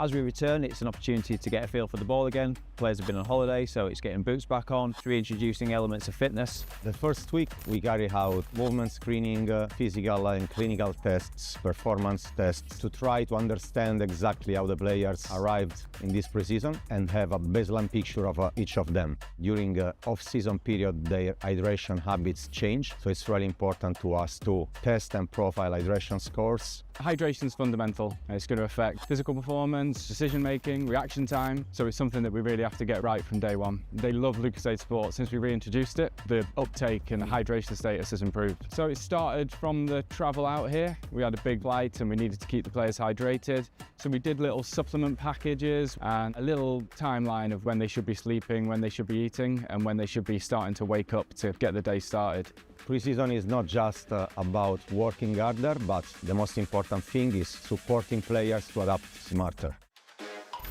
The main objective of pre-season is adaptation, really. For each and every player, we've had a various length of break. It's reintroducing the football stimulus, the physical stimulus, introducing into the demands of the game, step by step, gradually. It's not about making them tired, it's about making them resilient for the challenge ahead. What we're trying to do is push the player just enough to adapt, but not too much that we overtrain or increase the risk of injury. It's about, can the player be the best version of themselves from one day to the next and be able to perform each session with high quality, adjusting to a different time zone, a different routine, frequency of meals, different beds, and how we can best support them to be at their peak. Individualisation is really important. Some people can cope with more, some people respond to jet lag, etc. differently, so we need to monitor who does more recovery, who does less. We just utilise any data that we have available to us, be that workload, hydration status, subjective data, talking to the player to determine what the right thing for them is. It's really hot and humid out here in Hong Kong, so that puts even more pressure on the players. So the hydration is really fundamental. We're going to be doing urine tests every day. We're also weighing the players, and that allows us to see how dehydrated the players are going into training. And the players are going to be sipping Lucozade sugar-free around the hotel all day long. And then we introduced the Lucozade Sport in around intense training and matches to try and help us refuel as well. And the good thing is the players love the taste of this, so the uptake is really high, and that's what's going to help us through. Obviously, pre-season is an important period to build the player fitness for the season, but it's not just about fitness. Every test that we carry out, every recovery strategy, every individual plan that we build has got the goal to let the players perform through the season. Hydration play an important role in this, but it's not just about this. It's about building the full picture of the player and making sure that we cover any kind of topic around their performance. There's not one fitness test that we kind of rely on to tell us whether a player's ready or not. Is a player ready for the start of the season means can they perform consistently and be the best version of themselves from every session and every day. Lucozade in our role, supporting the players' recovery and hydration during the session and in between sessions, massively important. We just use all of the data available to us, hydration status, their wellness, to see whether they're adapting to the training load and the jet lag, the heat, humidity, etc. Balancing, utilising all the data we have and the human relationships with the players is really important to us because that's how you get the full picture of how they're coping. If something doesn't look right, we adjust for the individual. We maybe adjust training load, and then there's the things that we do away from the pitch, sleep, hydration, fueling, or providing the players with a little more time off from different recovery strategies. A good pre-season is about the players coming back, bonding, reforming those connections as a team, being fit and ready to cope with the physical demands of a long season, challenging for major trophies across 4 competitions. Lucozade plays a really important role in keeping our players hydrated so they're ready to go on match day and recover after a game.